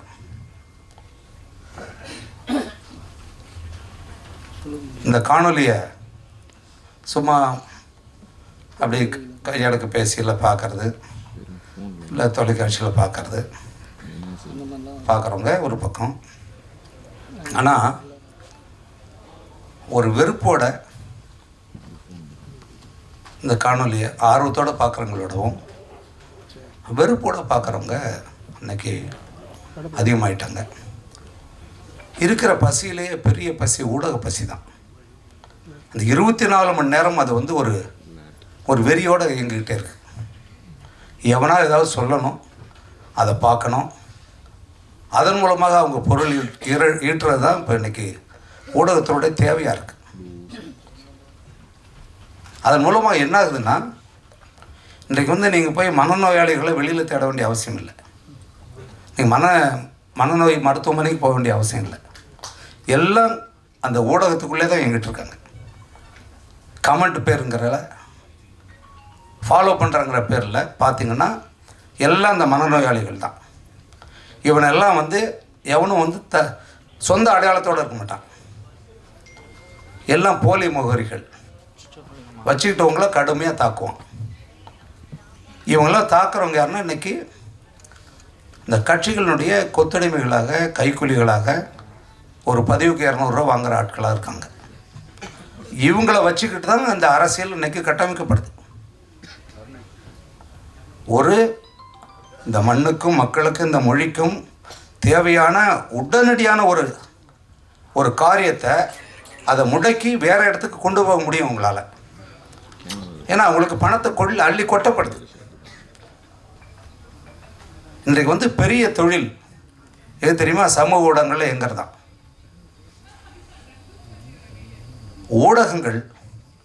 ஊடகங்களாக இருந்த வரைக்கும் இங்கே சிக்கல் இல்லை. கொஞ்சம் இந்த ஊடகங்கள் ஒரு கட்டத்தில் அரசியல்வாதிகளால் அப்படி கொஞ்சம் கொஞ்சமாக அவங்களுடைய கைக்குள்ளே அவங்களுடைய கட்டுப்பாடுகளுக்குள்ளே வர ஆரம்பிச்சது. காசு கொடுக்குறவங்களுக்கு பெரிய அளவில் செய்தி வரும், எதை போடணும் போடக்கூடாது இதெல்லாமே போச்சு. அப்படி அடுத்த கட்டத்தில் நல்ல வேளை சமூக ஊடகங்கள் வந்தது. அதாவது ஒரு 10 பத்திரிகைகள் 5 தொலைக்காட்சிகள் சொன்ன கருத்தை தான் நீங்கள் பார்க்கணும் அப்படிங்கிற இடத்துல சமூக ஊடகங்கள்னு ஒன்று வந்துச்சு. ஒவ்வொரு தனி மனிதனும் அவனுடைய கருத்தை பதிவு பண்ணலாம், அவன் எதை பற்றியும் பேசலான்னு வந்துச்சு. அதன் மூலமாக நல்லது நடக்குதான்னு பார்த்தீங்கன்னா உங்களுக்கே தெரியும். இன்றைக்கி எல்லாரும் டாக்டர் தான், வாட்ஸ்அப்பில் டாக்டரு, யூடியூப்பில் டாக்டரு. நீங்கள் எதை பற்றி பேசலாம், என்ன வேணாலும் செய்யலாம்.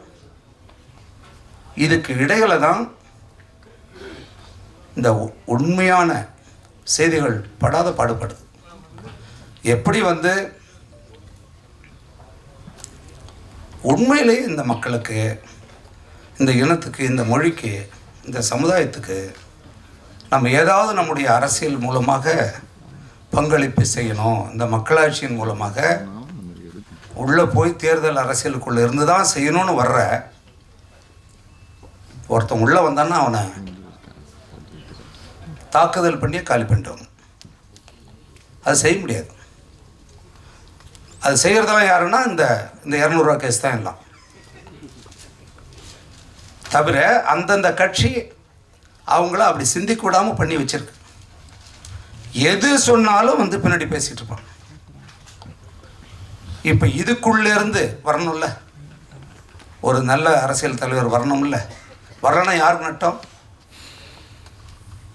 அதே மாதிரி ஒரு நல்ல சினிமா இங்கே வெற்றி பெற்றதை விடவும் மக்களுக்கு பயன்படாத இருக்கிற, எப்படி நீங்கள் ஒரு உணவகத்தில் சாப்பிட்டு அங்கேயே கை தொடச்சிட்டு வரீங்களோ, அடுத்து உங்களுக்கு தெரியாது. அது அடுத்த வேளை வந்துடும், என்ன சாப்பிட்டான்னு தெரியாது. அப்படிப்பட்ட படங்கள் தான் இங்கே மக்களுடைய பணத்தை பிடிங்கிருக்கு. அதில் தான் உங்களோட நேரத்தை தொலைச்சிருக்கீங்க. அப்படிப்பட்ட படங்கள் தான் கொண்டாடப்படுது. அப்படிப்பட்ட நடிகர்கள், இயக்குனர்கள், இவங்க தான் இன்னைக்கு பெரிய அரசியல்வாதிகள்கிட்ட இருக்கிற பணத்தை விட அவங்ககிட்ட தான் அதிகமாக இருக்குது. அண்ணன் ஒன்று சொல்லுவார்னு நினச்சேன், அது வேற எங்கேயோ ஓட்டார். இத்தனை துணை தொழில்நுட்பங்களோட, கதாசிரியர்களோட, எல்லாரோட துணையோட உருவாகிற ஒரு திரைப்படைப்பு ஏன் இன்றைக்கு தோல்வி அடையுது அப்படின்றது காரணம் என்னன்னா, மக்கள் பார்க்காதால இல்லை, அப்படிப்பட்ட படைப்புகள் இல்லாதால தான். அந்த படைப்புகள் மக்கள்கிட்ட போய் சென்றடையாததுக்கு காரணம் இந்த ஊடகங்கள் தான். அது காரணம் என்னன்னா, நடிகர்கள் தான். நடிகர்கள்னால் என்னென்னா, ஒரு 4-5 நடிகர்கள் 7 நடிகர்கள் இருக்காங்கன்னா அவங்க விரும்புகிற படம் தான் அங்கே படம் வரும். இப்போ அவங்க தான் முடிவு செய்கிறாங்க. கதையெல்லாம் தேவை கிடையாது, ஒன்றும் கிடையாது. நீங்கள் எல்லோரும் தான் பார்க்குறீங்க.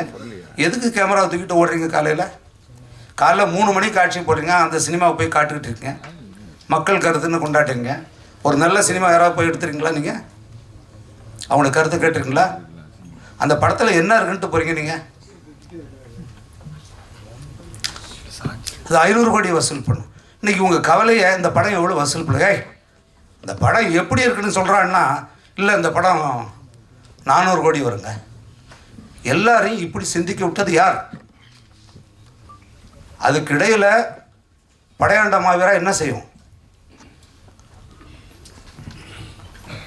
குரு அப்படிப்பட்ட ஒரு ஆள்.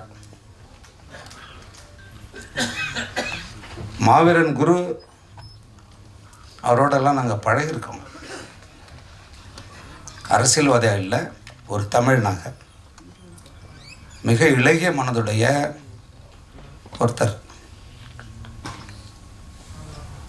இந்த 91ஆம் ஆண்டுன்னு நினைக்கிறேன், 92 தெரியல. சுரேஷ் கமாட்சியில் வேலை பார்த்துங்க, மறுமலர்ச்சி எந்த ஆண்டு தெரியல. அவர் அவ்வளோ ஆண்டு 35-38 ஆண்டுகள் நினைக்கிறேன். அந்த படத்தில் நான் பணியாற்றியிருக்கேன் ஒளிப்பதிவாளராக.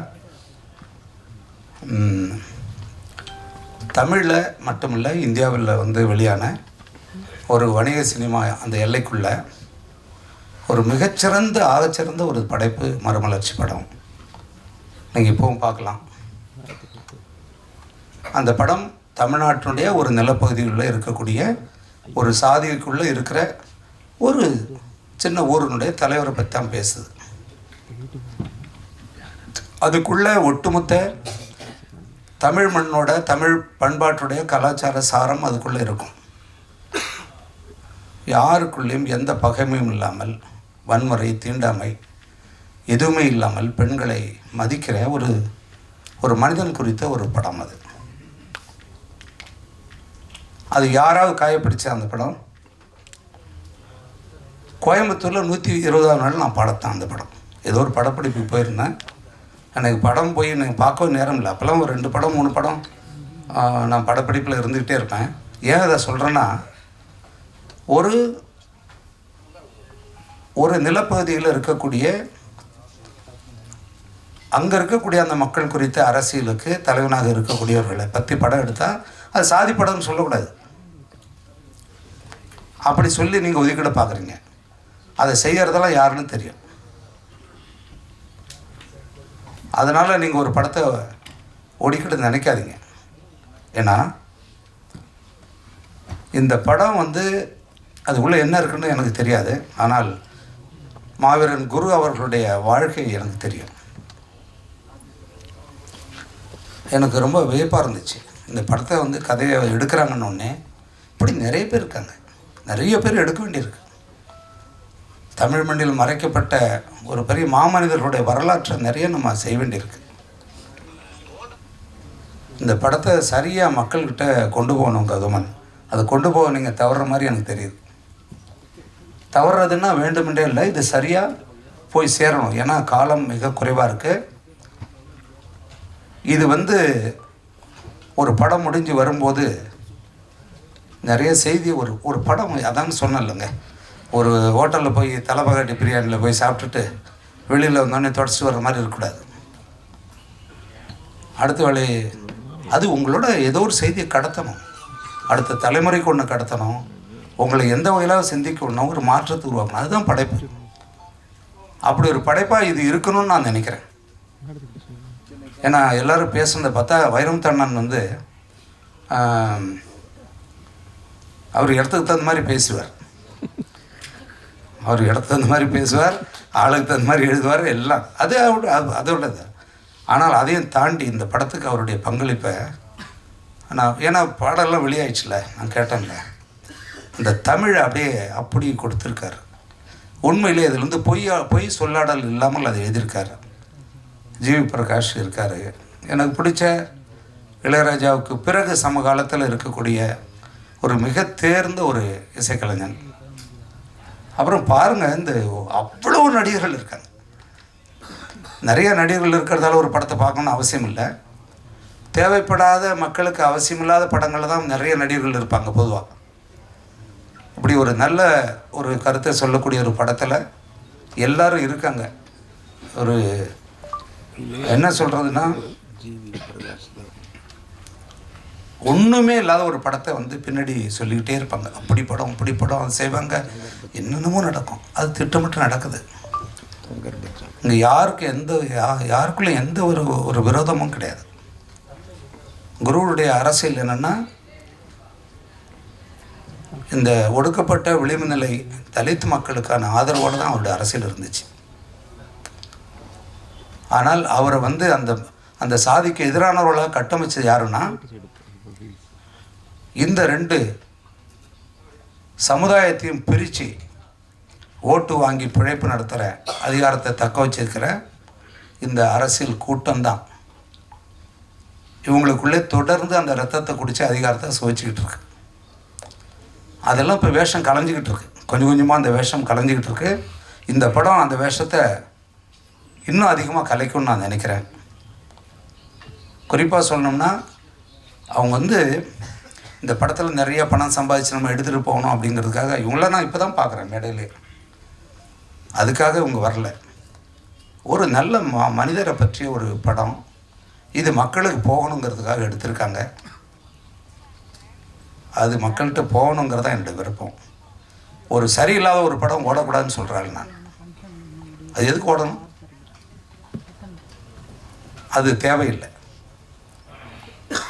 அப்புறம் வந்து ஒரு ஒரு ஒரு ஆள் நடிக்கிறதாலேயே நீ நல்லா பெரிய ஆளாக வரணும் அப்படின்னு சொல்கிறது. அவன் எப்படி நடிக்கிறான்னு பாருங்கள் முதல்ல, அப்புறம் பெரிய ஆளாக வரட்டும்னு சொல்கிறாள். அப்படி தான் இருக்கணும் யாரானாலும். கௌதமனுக்கு வந்து இது ஒரு, ஏன்னா கௌதமன் வந்து நீ மறந்துருப்ப கௌதமன், எனக்கு நினைவு இருக்கு. இங்கே தான் குமரன் காலனி எங்கே இருக்கு? இங்கே இருக்க இருக்கு. அதில் 4வது தெருவில் பாலு ஆனந்த் அப்படின்னு ஒரு இயக்குனர், அவரோட நான் ஒரு படம், நான் எடுத்து வெளிவராத படம் அது ஒன்று தான். அந்த படம் பாதியிலே நின்றுச்சு, எடுக்கலை. ஒரு 4 நாள்லேயே நின்று போச்சு. அது 92வா 92? அப்பா எவ்வளோ காலம், 33 வருஷம் ஆண்டா, 35 38. அந்த ஆண்டில் நான் பார்க்குறேன் ஒரு பையன், நான் வந்து உளுந்து கதறான், நடித்து காட்டுறான் பயங்கர. இப்போ என்ன 15-16 வயசு தான் இருக்கும் அது உனக்கு. இருந்து அப்படி இப்படி கதை சிவாஜி மாதிரி நடிக்கிறான், அதை நடிக்கிறான், வாய்ப்புக்கு எதுவும் பண்ணி காட்டுறான். அது ஓரமாக நிற்கிறான். யார்ரா அந்த பையன் என்னடான்னு பார்த்து நடிக்க வாய்ப்பு தேடி வந்த ஒரு கௌதமன். அன்னையிலேருந்து நான் பார்க்குறேன். கௌதமனுடைய இயக்கத்தில் நான் ஃபோட்டோகிராஃபி பண்ணேன். அப்புறம் என்னோட அவர் உதவியாளராக இருந்தார். இன்னும் ஒரு நல்ல நட்பில் தான் நாங்கள் இருக்கோம். ஒரு இன்றைக்கு இருக்கிற அரசியல் தமிழ் போராளிகள்லாம் பார்க்குறீங்க நீங்கள். அதில் வந்து அவங்களுடைய தளத்தில் இருந்துக்கிட்டு அதே ஒரு கருத்தியலோட எது வந்தாலும் நான் அதை தான் செய்வேன்றவங்க வேறு, காலத்துக்கு தகுந்த மாதிரி தன்னை மாற்றிக்கிறவங்க வேறு. கௌதமன் அப்படிலாம் இல்லை. அவன் எடுத்த அந்த தமிழ் தேசிய கொள்கையில் அப்படி நிற்கிற ஒரு ஆள். அவங்க அப்பா வந்து ஒரு கம்யூனிஸ்ட்டு, ஒரு பெரிய ஒரு தொண்டர். அவரோட பெரிய தோழர் அவங்க அப்பா. கௌதமனுடைய இந்த குணத்தெல்லாம் கொடுத்துருக்கிறது அவங்க அப்பா தான். அதுதான் அந்த படத்தை வந்து கொடுத்துருக்கு. ரொம்ப மகிழ்ச்சி உங்களோட. இது வந்து எல்லா கருத்தையும் சொல்கிற மேடை இல்லை முதல்ல. அது இதை ஏன் நான் திரும்ப திரும்ப திரும்ப சொல்கிறேன்னா, இந்த மனநோயாளிகள் ஒரு படத்தை பார்க்காம உங்கள் கருத்தை சொல்லாதீங்க. படத்தை பாருங்கள், சரியில்லைன்னா சரியில்லைன்னு சொல்லுங்கள். அது சிக்கலே கிடையாது. ஒரு குறிப்பிட்ட சாதியை பற்றி ஒரு படம் வருது, அதில் நடிக்கிறாங்கன்னா அதுக்காக அதை எதிர்க்கிற ஒரு முட்டாள்தனம் இருக்குல்ல, அது கூடாது. அதை செய்ய வைக்கிறது யாருன்னு நான் சொல்லிட்டேன். இதில் நம்முடைய பிள்ளைகள் வந்து பலியாகக்கூடாது. தொடர்ந்து இதே தீண்டாமை குறித்து எடுக்கிற இப்போ என் படம் ஒன்று, என் பையன் நடித்தான், பேரன்பும் பெருங்கோவம்னு ஒரு படம். அந்த படம் பார்த்துருக்கீங்களா நீங்கள்? இன்றைக்கு இருக்கிற தீண்டாமை குறித்த மிக முக்கியமான ஒரு படம். எவ்வளோ முக்கியமான ஒரு சினிமா அது. அது யாராவது அதை பாராட்டினாங்களா? அதாவது தீண்டாமைக்குள்ளே இருக்கிற தாழ்த்தப்பட்ட குடியிலிருந்து ஒருத்தன் போராடி அதுக்கு எதிராக, உயர் சாதிக்கு எதிராக போராடுற படங்கள் நிறைய வந்தது. அந்த படம் அதுக்கு மேலே இருக்கிற உயர்குடியில் இருக்கிற ஒருத்தன் அந்த ஆணவ கொலைக்காக அவன் பாதிக்கப்பட்டு அவன் அந்த மக்களுக்காக வந்து போராடுறான். அப்படி ஒரு படம் வந்துச்சு. ஆனால் அது யாருமே பேசலை. யார் யாரெல்லாம் இந்த தீண்டாமைக்காக குரல் கொடுக்குறாங்களோ, இந்த தலித் மக்களுக்காக நாங்கள் தான் படம் எடுக்கிறோன்னு சொல்கிறாங்களோ, அவங்களாம் கூட அது யாரும் வந்து பார்க்கல, அதை பற்றி பேசவே இல்லை. அப்போ இங்கே என்ன மாதிரியான அரசியல் நடந்துக்கிட்டு இருக்கு?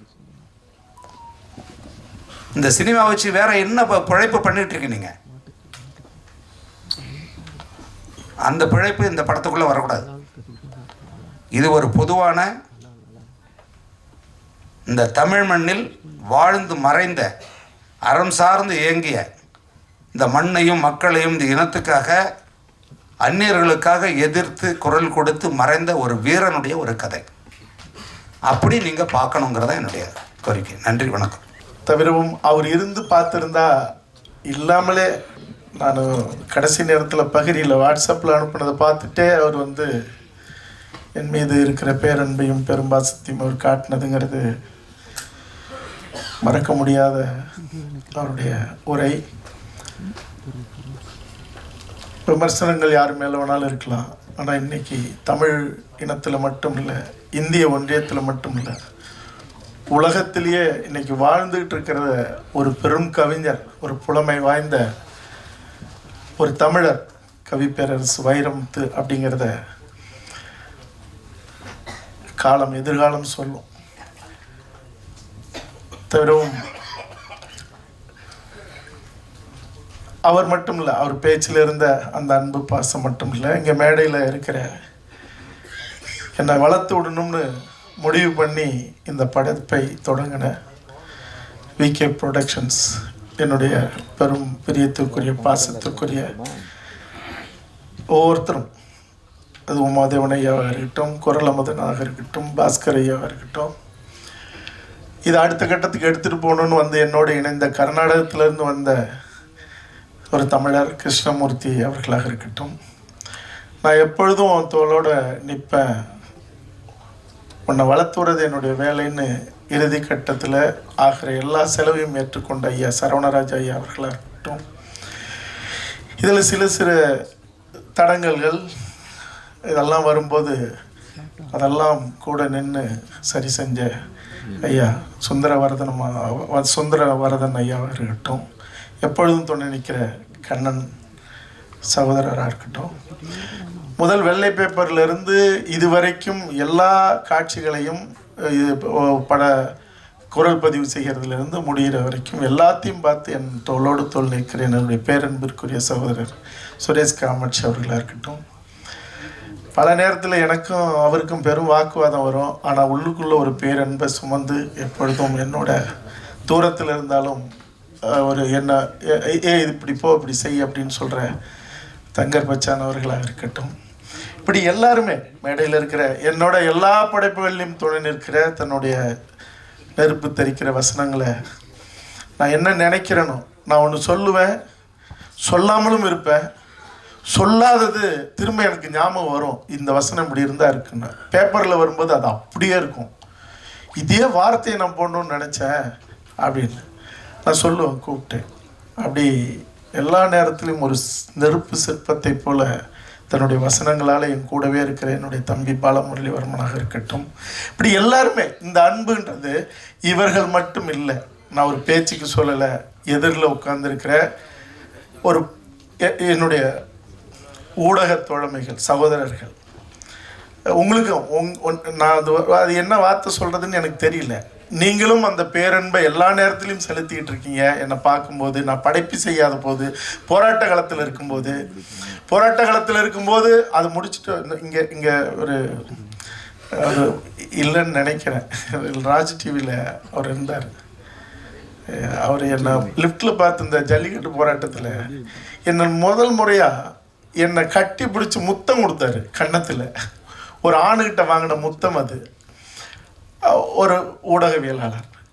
அப்போ இந்த அன்பு பாசம் இருக்குல்ல, ஏன் எல்லா நேரத்திலையும் என்னை மறந்து என் குடும்பத்தை திறந்து கூட இந்த சமூகத்துக்காக நின்று போராடி அந்த போராட்ட காலத்தில் உயிர் துறந்தாலும் அது மகிழ்ச்சியேன்னு நின்றுக்கிட்டு இருக்கிற இந்த நிலைங்கிறது, அது என்னுடைய தந்தை தோழர் தமிழரசன் புலவர் பெருமகள் கலிய பெருமாள் அவங்களோட நின்று உயிர் துறந்து பல ரணங்களை அனுபவித்து இதெல்லாம் பார்த்த நிலையில் கூட தொடர்ந்து நிற்கணுங்கிறதுங்கிறது இந்த சமூகம் காட்டுற பேரன்பு மட்டும் இல்லை, இந்த இனம் சுமந்த ஒரு பெரும் வரலாறும் கூட.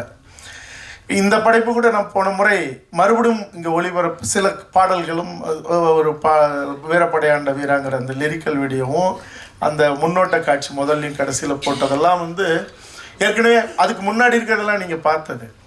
ஆனால் 3 மாதங்களுக்கு முன்னாடி திரும்ப நாங்கள் இதை போட வேண்டிய ஒரு நிலைங்கிறது அன்னைக்கு உங்களோடு நான் பேசலை, நீண்ட நேரம் ஆயிடுச்சு. திரு சீமான் அவர்களுடைய உரையாக இருக்கட்டும், எல்லாமே பொறுப்பானதாக அன்னைக்கும் சரி இன்னைக்கும் சரி ஒரே ஒருத்தர் கூட ஒரு வார்த்தை கூட ஒப்பனைக்கு இல்லாமல் இருந்தது இருக்குல்ல, இதெல்லாம் ஒரு பெரிய தரிசனமாக நான் பார்க்குறேன் என்னுடைய வாழ்க்கையில். அதில் நீங்கள் எப்பவும் துணை நிற்கிறதும் நேரம் கடந்த இந்த நிலையில் கூட அண்ணாந்து பார்க்குற வானத்தில் மட்டும் இல்லை, இந்த அரங்கத்திலையும் வெண்மணி பூச்சிகளாக நட்சத்திரமாக இன்னைக்கு அது உங்களோட நானும் என்னோட நீங்களும் நாம் எல்லாரும் இந்த படையாண்ட மாவீராவுக்கு இந்த இடத்துல அமர்ந்திருக்கிறது சந்திக்கிறதுங்கிறது பெரு நெகிழ்வானது. என்னென்னா ஒரே ஒரு செய்தியை மட்டும் சொல்கிறேங்க. எல்லாரும் கிருஷ்ணமூர்த்தி அவர்கள் பேசும்போது, தங்கர் பச்சான் அவர்கள் பேசும்போதெல்லாம் சொன்னாங்க, மனநோயாளிகள் நிறைஞ்ச இடம் ஊடக உள்ள அந்த ஒவ்வொரு காட்சி பதிவுலையும் ஏதாவது ஒரு பதிவில் வந்து பின்னூட்டமிடும்போது மனநோயாளிகளாக பதிவிடுறாங்க அப்படின்னாரு. அவர் தயாரிப்பாளராக புதுசு கிருஷ்ணமூர்த்தி அவர்கள் பல கோடி ரூபாய் இந்த இதில் வந்து இந்த படைப்பில் தன்னுடைய பங்களிப்பு செஞ்சுருக்காரு. ஆனால் கர்நாடகத்தில் இருக்கிறாரு. அவருடைய வழியை அதை சொல்லும்போது இப்போ நான் கூட வந்து கொஞ்சம் அமைதியாக தப்பா எடுத்துக்கணும். பின்னாடி இருக்கிற சகோதரர் அவங்க அதாவது வழக்கமாக போராட்ட களத்தில் என்னை பார்க்கும்போது அது வந்து ஒரு இயல்பான ஒரு நிலை தான். அந்த களத்தில் நான் நிற்கும்போது நீங்கள் பார்த்துருப்பீங்க, ஒரு பெரும் தகிப்பாக இருப்பேன். ஆனால் வேறு எந்த இடத்துலையும் நான் அப்படி இருக்கிறது இல்லை. ஆனால் அந்த தகிப்பான மனநிலையும் பெரும் கோபத்தையும் இந்த படைப்பை நான் செய்யும்போது என் மேலே கரைப்படுத்தின, காயப்படுத்தின, பதிவு செய்யப்பட்ட வார்த்தைகளும் வாக்கியங்களும் அந்த இயல்புலேருந்து நான் மாறுறதுக்கு கற்றுக்கிட்டேன். இல்லாட்டி போனால் இப்போ கூட அதற்குரிய மனிதர்கள் யாருன்னு எனக்கு தெரியாதில்லை. அவனை மனிதன்னே சொல்ல முடியாது, மிருகத்துக்கு ஈடானவர்கள் தான் சொல்லணும். யாருன்னு தெரிஞ்சும் கூட நான் அமைதியாக இருக்கிறதுக்கான காரணம் என்னென்னா, 50,000 ஆண்டுகள் வரலாறு கொண்ட இந்த தமிழர் குடிகளில் நான் உயிராக நேசிக்கிற அத்தனை தமிழ் சமூகங்களும் தனித்தனி சமூகங்களும் அதுக்கு என் தந்தை நின்னது போல் 43 ஆண்டுகளுக்கு முன்னாடி நான் ஏற்கனவே சொல்லியிருக்கேன்னு நினைக்கிறேன். ஊருக்குள்ள சாலையில், ஊர் சாலையில் என்னுடைய தந்தை தன்னுடைய சொந்த நிலத்தை, பூர்வீக நிலத்தை பட்டியல் சமூகத்துக்கு கொடுத்ததுக்காக எங்கள் ஊர் தேரில் நான் கை வைக்க முடியாது. சொந்த அத்தை பையன் பச்சையாக திட்டி பட்டங்கட்டி சொந்த அத்தை பையன் போடா வைப்பாங்க, திண்ணையில் உட்கார வைக்கிறான், வீட்டில் நடுக்கூடத்தில் வச்சு சோறு போடுறான், நீ எல்லாம் நீ அப்படி தான் இருக்க போகிற, இங்கே நிற்காத அப்படின்னு என்னை துரத்துவாங்க. அந்த வழியில் வந்தவன் இன்னும் அதே மனநிலையில் தான் நான் இருக்கேன். காரணம், தமிழ் மண்ணில் பிறந்தவன்ல எவனும் உயர்ந்தவனும் இல்லை, தாழ்ந்தவனும் இல்லை. பேருக்கு சாதி இருக்கலாம், ஆனால் ஒரு தாய் மக்கள்ங்கிறதுல எந்த மாற்றமும் இல்லை. அந்த மாற்றத்தை உறுதி செய்ய எவன் இந்த மண்ணில் கங்கணம் கட்டிட்டு நின்னாலும் அவன் அடியோடு வீழ்த்தப்பட வேண்டியவன் அப்படிங்கிறது தான். அப்படி இருக்கும்போது ஒரு சாதிய படத்தை ஏன் எடுக்கணும் அப்படின்னா, நீங்கள் ஒரு வரலாற்றில் தான் தொடங்கணும். அந்த வரலாற்றை முடிக்கும்போது அதுக்காக மாற்றி எழுதப்படுறதில்லை. அந்த மாற்றத்துக்காக நின்னவனுடைய வரலாறை சொல்லும்போது தான் இந்த மண்ணில் இருள் மண்டி கிடக்கிற குப்பையும் கூலமுமா, இன்னும் சொல்லப்போனால் அழுக்கு மண்டி கிடக்கிறத அதை அழிக்க, எரிக்க, சாம்பலாக்க, அதிலிருந்து தான் நீங்கள் எடுக்க வேண்டியது இருக்கு. அப்படிப்பட்ட ஒரு படைப்பு தான் இந்த படைப்பை. இதில் இருக்கிற உங்களுக்கு நிறைய கேள்விகள் இருக்கும், எனக்கு தெரியும். போன முறையே எழுதுனீங்க. எத்தனையோ பேர் இதில் இவ்வளோ பேர் பங்களிப்பு செஞ்சுருக்காங்க. பெரும் பெரும் கலைஞர்கள், தொழில்நுட்ப கலைஞர்கள், நடிப்பு கலைஞர்கள். ஏன் எல்லாரும் வரல? உண்மையாக சொல்லப்போனால் 60% அவர்கள் அத்தனை பேருமே இன்றைக்கி உங்களுக்கு தெரியும், எல்லாருமே வந்து பிஸியானவர்கள், நேரம் இல்லாமல் ஓடி ஓடி உழைக்கிறவர்கள், அல்லது அவர்களுக்கான வாய்ப்பு திறமையானவர்கள். அவர்கள் வந்து வேறு வேறு இடத்துல தங்களுடைய பணியில் இருக்காங்க. ஆனால் கலந்துக்கவே முடியாத அளவுக்கு ஒரு ஈனத்தனமான வேலையை எழுத்து மூலமாகவும், இன்னும் சொல்லப்போனால் கொஞ்சம் கூட கூச்ச நாச்சம் இல்லாத சில கலைஞர்களை அழைச்சி சாதி வெறி பிடிச்ச இந்த படைப்பில் சாதி வெறியோடு இயங்குகிற அவன் மட்டும்தான், அவன் இந்த மாதிரி ஆட்கள் தான் சாதியோடு இயங்குறான். அனிதா வீட்டில் போராடி என் மேலே மட்டும்தான் வழக்கு. அதிகாலை 6:30 மணிக்கு இன்னும் பிடிவாரண்டு போட்டு செந்துறையில் போய் நான் நின்னேன். இப்போவும் வழக்கு. அதே பட்டியல் சமூகத்துடைய காந்தாரி அம்மன் அந்த சிலையை வைக்கிறதுக்கு அடிக்கல் நாட்டுறதுக்கு அதற்குரியவர்கள் யாரும் போல, அதற்குரியவர் இல்லாதவர்களும் பேர் போட்டு அவர்களும் போக தயங்கின நிலையில் தூத்துக்குடிக்கு நாம் போகும்போது ஏற்கனவே சொல்லியிருக்கேன், அதிகாலை 6:30 மணிக்கு தூத்துக்குடியில் கைது செய்யப்பட்டேன். நான் என் தமிழர் குடிக்காக நான் பட்டியல் சமூகத்துக்காக போன போது. ஆக நீங்கள் தேவருக்கு இன்னும் ஏற்கனவே உங்களுக்கு தெரியும், எல்லா இடத்துலையும் நின்று இருக்கேன். ஆனால் என்ன சாதி வெறியனா கட்டமைக்கிறது மட்டும் இல்லை, இந்த படைப்பை வீழ்த்தணுங்கிறதுக்காக அது என்ன படைப்புங்கிறது ஒரு குழந்தை. நீங்கள் எங்கேயாவது ஒரு இடத்துல என்ன நீங்கள் கூர்மையாக சில நேரங்களில் பார்த்துருக்கலாம். எந்த சமூகத்தையாவது நான் காயப்படுத்திருக்கேனா, எந்த இனத்தையாவது நான் காயப்படுத்திருக்கேனா, எந்த தமிழ் குடிய தமிழ் சாதியை அசிங்கப்படுத்துறதுக்காக நான் நின்று இருக்கேனா?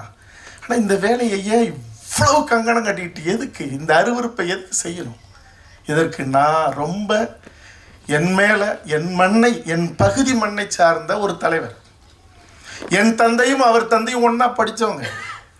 எனக்கும் அவருக்கும் நல்ல நட்பு மட்டும் இல்லை, புரிதல் மட்டும் இல்லை, ஒரு பெரிய ஒரு அற்புதமான ஒரு எங்களுக்குள்ள ஒரு நட்பு உறவு. அவர் கூட இருக்கிற ஒரு ஆள் அல்பத்தனமாக ஒரு வேலையை நீங்கள் வந்து நேரில் பேசுறது, ஃபோன் போட்டு பேசுறது, நீங்கள் அதில் எல்லாத்தையும் விட்டு எழுத சொல்கிறது. பெரும் பெரும் கலைஞர்கள் நடுராத்திரிலெல்லாம் எனக்கு ஸ்க்ரீன்ஷாட் எடுத்து என்னங்க ட்விட்டர்லேயும் ஃபேஸ்புக்லேயும் இப்படியெல்லாமா அவங்க தாய் தந்த மூதாதையர்கள்லாம் எடுத்து, என்னடா நீங்கள் என்னடா மனுஷனுங்க, ஒரு குழந்தை என்ன தொண்டையில் பிறந்த குழந்தைய தொண்டையில் கால் கட்டவரில் வச்சு அழுத்தி அது கீச்சு கீச்சுன்னு கத்தி உயிர் மூச்சு விடுறத ரசிக்கிற இந்த மனநிலைங்கிறது என்ன? நீ இல்லை என்ன நீங்கள் செய்ய போகிறீங்க? ஆக இது திரைப்படத்துறையில் இல்லை, மனித குலத்தில் இருக்கக்கூடாது.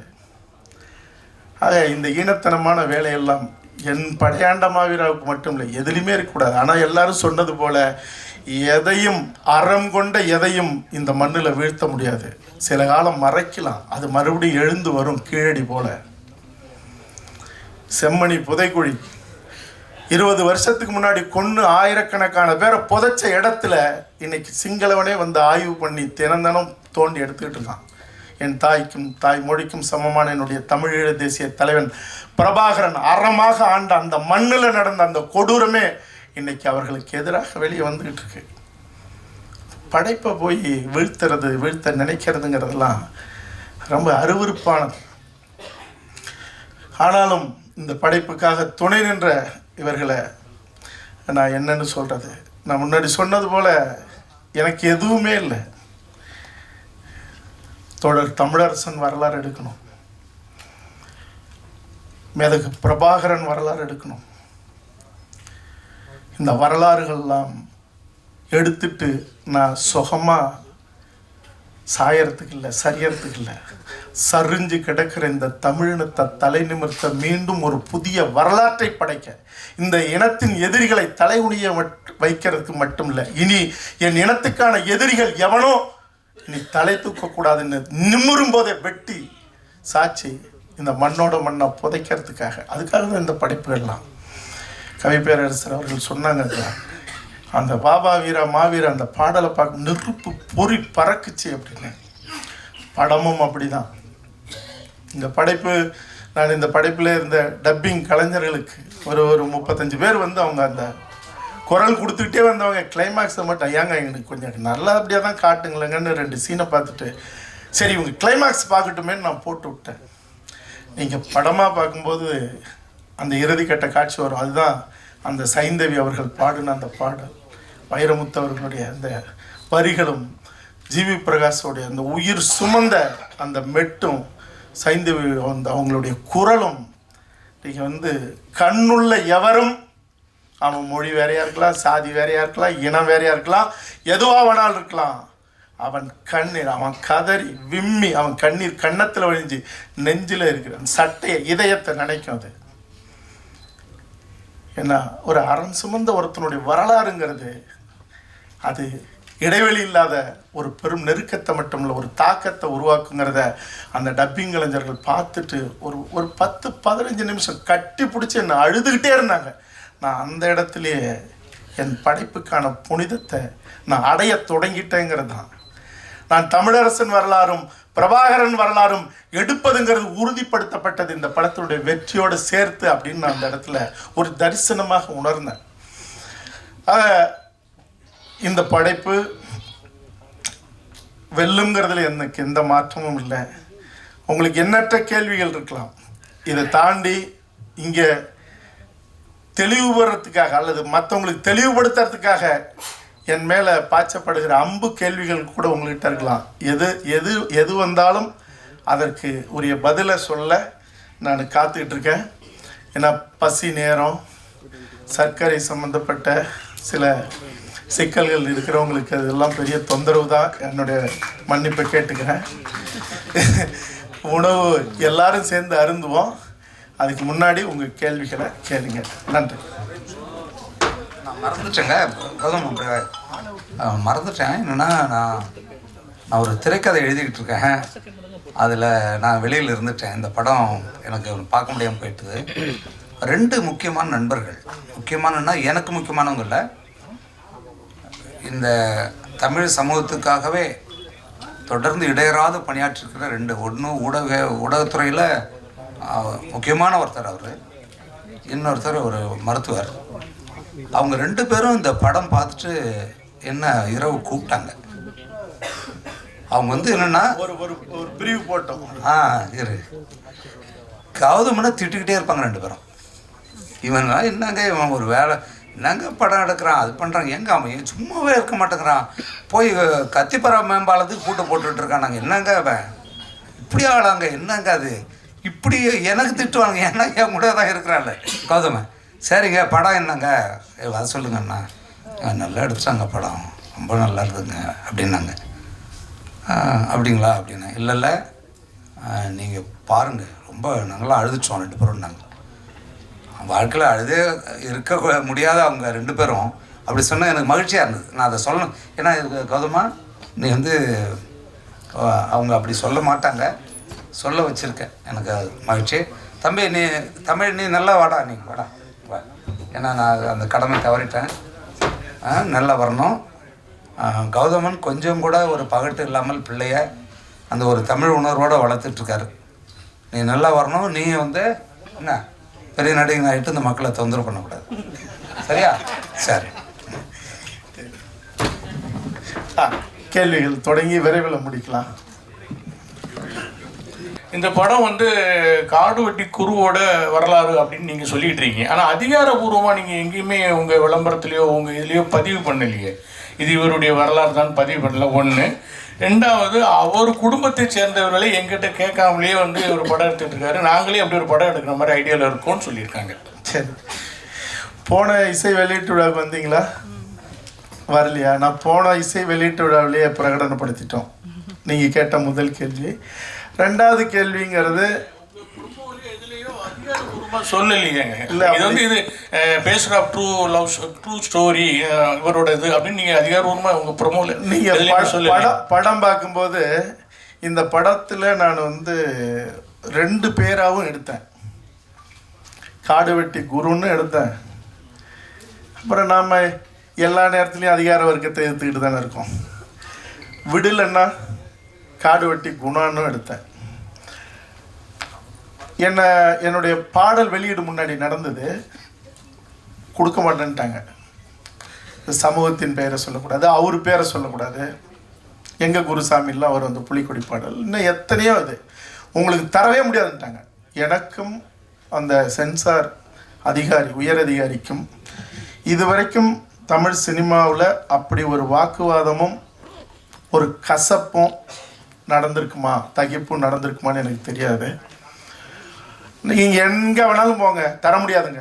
நீங்கள் படம் எடுத்து முடித்ததுக்கு அப்புறம் படத்துக்குள்ளே இந்த சமூகத்தில் பெரிய சிக்கலும் கலவரமும் வந்தால் யாருங்க பொறுப்பு? அதுக்காக நான் வந்து ஐஏஎஸ் படிச்சுட்டு வந்திருக்கேன் அப்படின்னு அவர் சொன்னேன். இதுக்கு முன்னாடி எதுவுமே அப்படி செய்யாதவன், நான் கொடுத்த பாட்டிலையுமே எந்த சிக்கலும் இல்லாதப்ப நீங்கள் கொடுக்க முடியாதுன்னு சொல்கிறதுக்கு உங்களுக்கு என்ன அதிகாரம் இருக்குது? இதுக்கு தான் நீங்கள் அந்த படிப்பை படிச்சுட்டு வரீங்களா, வந்தீங்களா அப்படின்னு கேட்டேன். நீங்கள் என்ன சொன்னாலும் சரி, எனக்கு என்ன கொடுத்த வேலையை தான் நான் செய்ய முடியும். இல்லை இங்கே யாருமே, நான் சொன்னேன் பாட்டில் கலவரத்தை ஏற்படுத்தினா நீங்கள் வெட்டுங்க, படத்தில் வேணாலும் வெட்டுங்க. அப்படி இருக்கும்போது இல்லாத போது நீங்கள் எப்படி நீங்கள் வந்து பாடலை வெளியிட முடியாது. நீங்கள் படத்தை காட்டுங்க, படத்தை பார்த்துட்டு தான் நான் பாடல் வெளியிடு கொடுப்பேன்னு இது வரைக்கும் தமிழ் சினிமாவிலே இல்லாத, அல்லது எனக்கு தெரிஞ்சு இந்திய சினிமாவிலே இல்லாத நீங்கள் எப்படி செய்ய முடியும் அப்படின்னப்ப இது ரொம்ப சென்சிட்டிவானது, அதனால் நாங்கள் செய்ய முடியாது அப்படின்ட்டார். நான் உண்மையிலேயே ஒரு பெரும் வார்த்தை, அது ஒரு படைப்பாளியினுடைய கோபமான தரம் தாழ்ந்த வார்த்தையில் ஒரு வார்த்தையை சொல்லி வயிற்றில் அடிச்சுட்டு படைப்பை இப்படியெல்லாம் சிதைக்கக்கூடாது அப்படின்னு சொல்லிட்டு வந்துட்டேன். படைப்பை பார்த்தாங்க. பார்த்துட்டு நீங்கள் கேட்ட கேள்விக்குள்ளேயே ஒரு பதில் இருக்குது. இந்த படைப்பு வழக்காடு மன்றத்துக்கு போயிருக்கு.